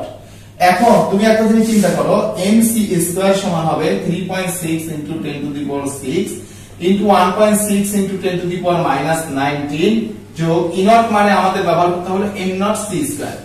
এখন মজার প্রশ্ন, m নট এর মান কিন্তু তুমি জানো, m নট এর মান কত, 9.11 ইনটু 10 টু দি পাওয়ার -31, আর c এর মান হচ্ছে 3 ইনটু 10 টু দি পাওয়ার 8, তার উপরে হলো হোল স্কয়ার। তাহলে এখন আমাদের কি, এখন কিন্তু আমাদের সব মান জানা, এখানে c এর মান জানা আর এখানে সবগুলো রাশির মান জানা হয়ে গেছে, তাহলে আমরা এখন ক্যালকুলেশন করলে m এর মানটা বের করতে পারবো। খুবই সহজ অঙ্ক, এইচএসসি তে তোমরা এই ধরনের অঙ্ক অনেক করছো। তো পরের কোশ্চেনটা খুবই ইন্টারেস্টিং, এখানে বলছে যে একটা power plant 5.5 into 10 to the power 11 kilowatt হারে, কিলোওয়াট আওয়ার হারে, তার মানে 1 ঘন্টায় পাওয়ার প্ল্যান্টটা এত কিলোওয়াট বিদ্যুৎ খরচ করে, 1 ঘন্টায় পাওয়ার প্ল্যান্টটা এত কিলোওয়াট বিদ্যুৎ খরচ করে, মানে হচ্ছে বিদ্যুৎ কিলোওয়াট হারে বিদ্যুৎ তৈরি করে।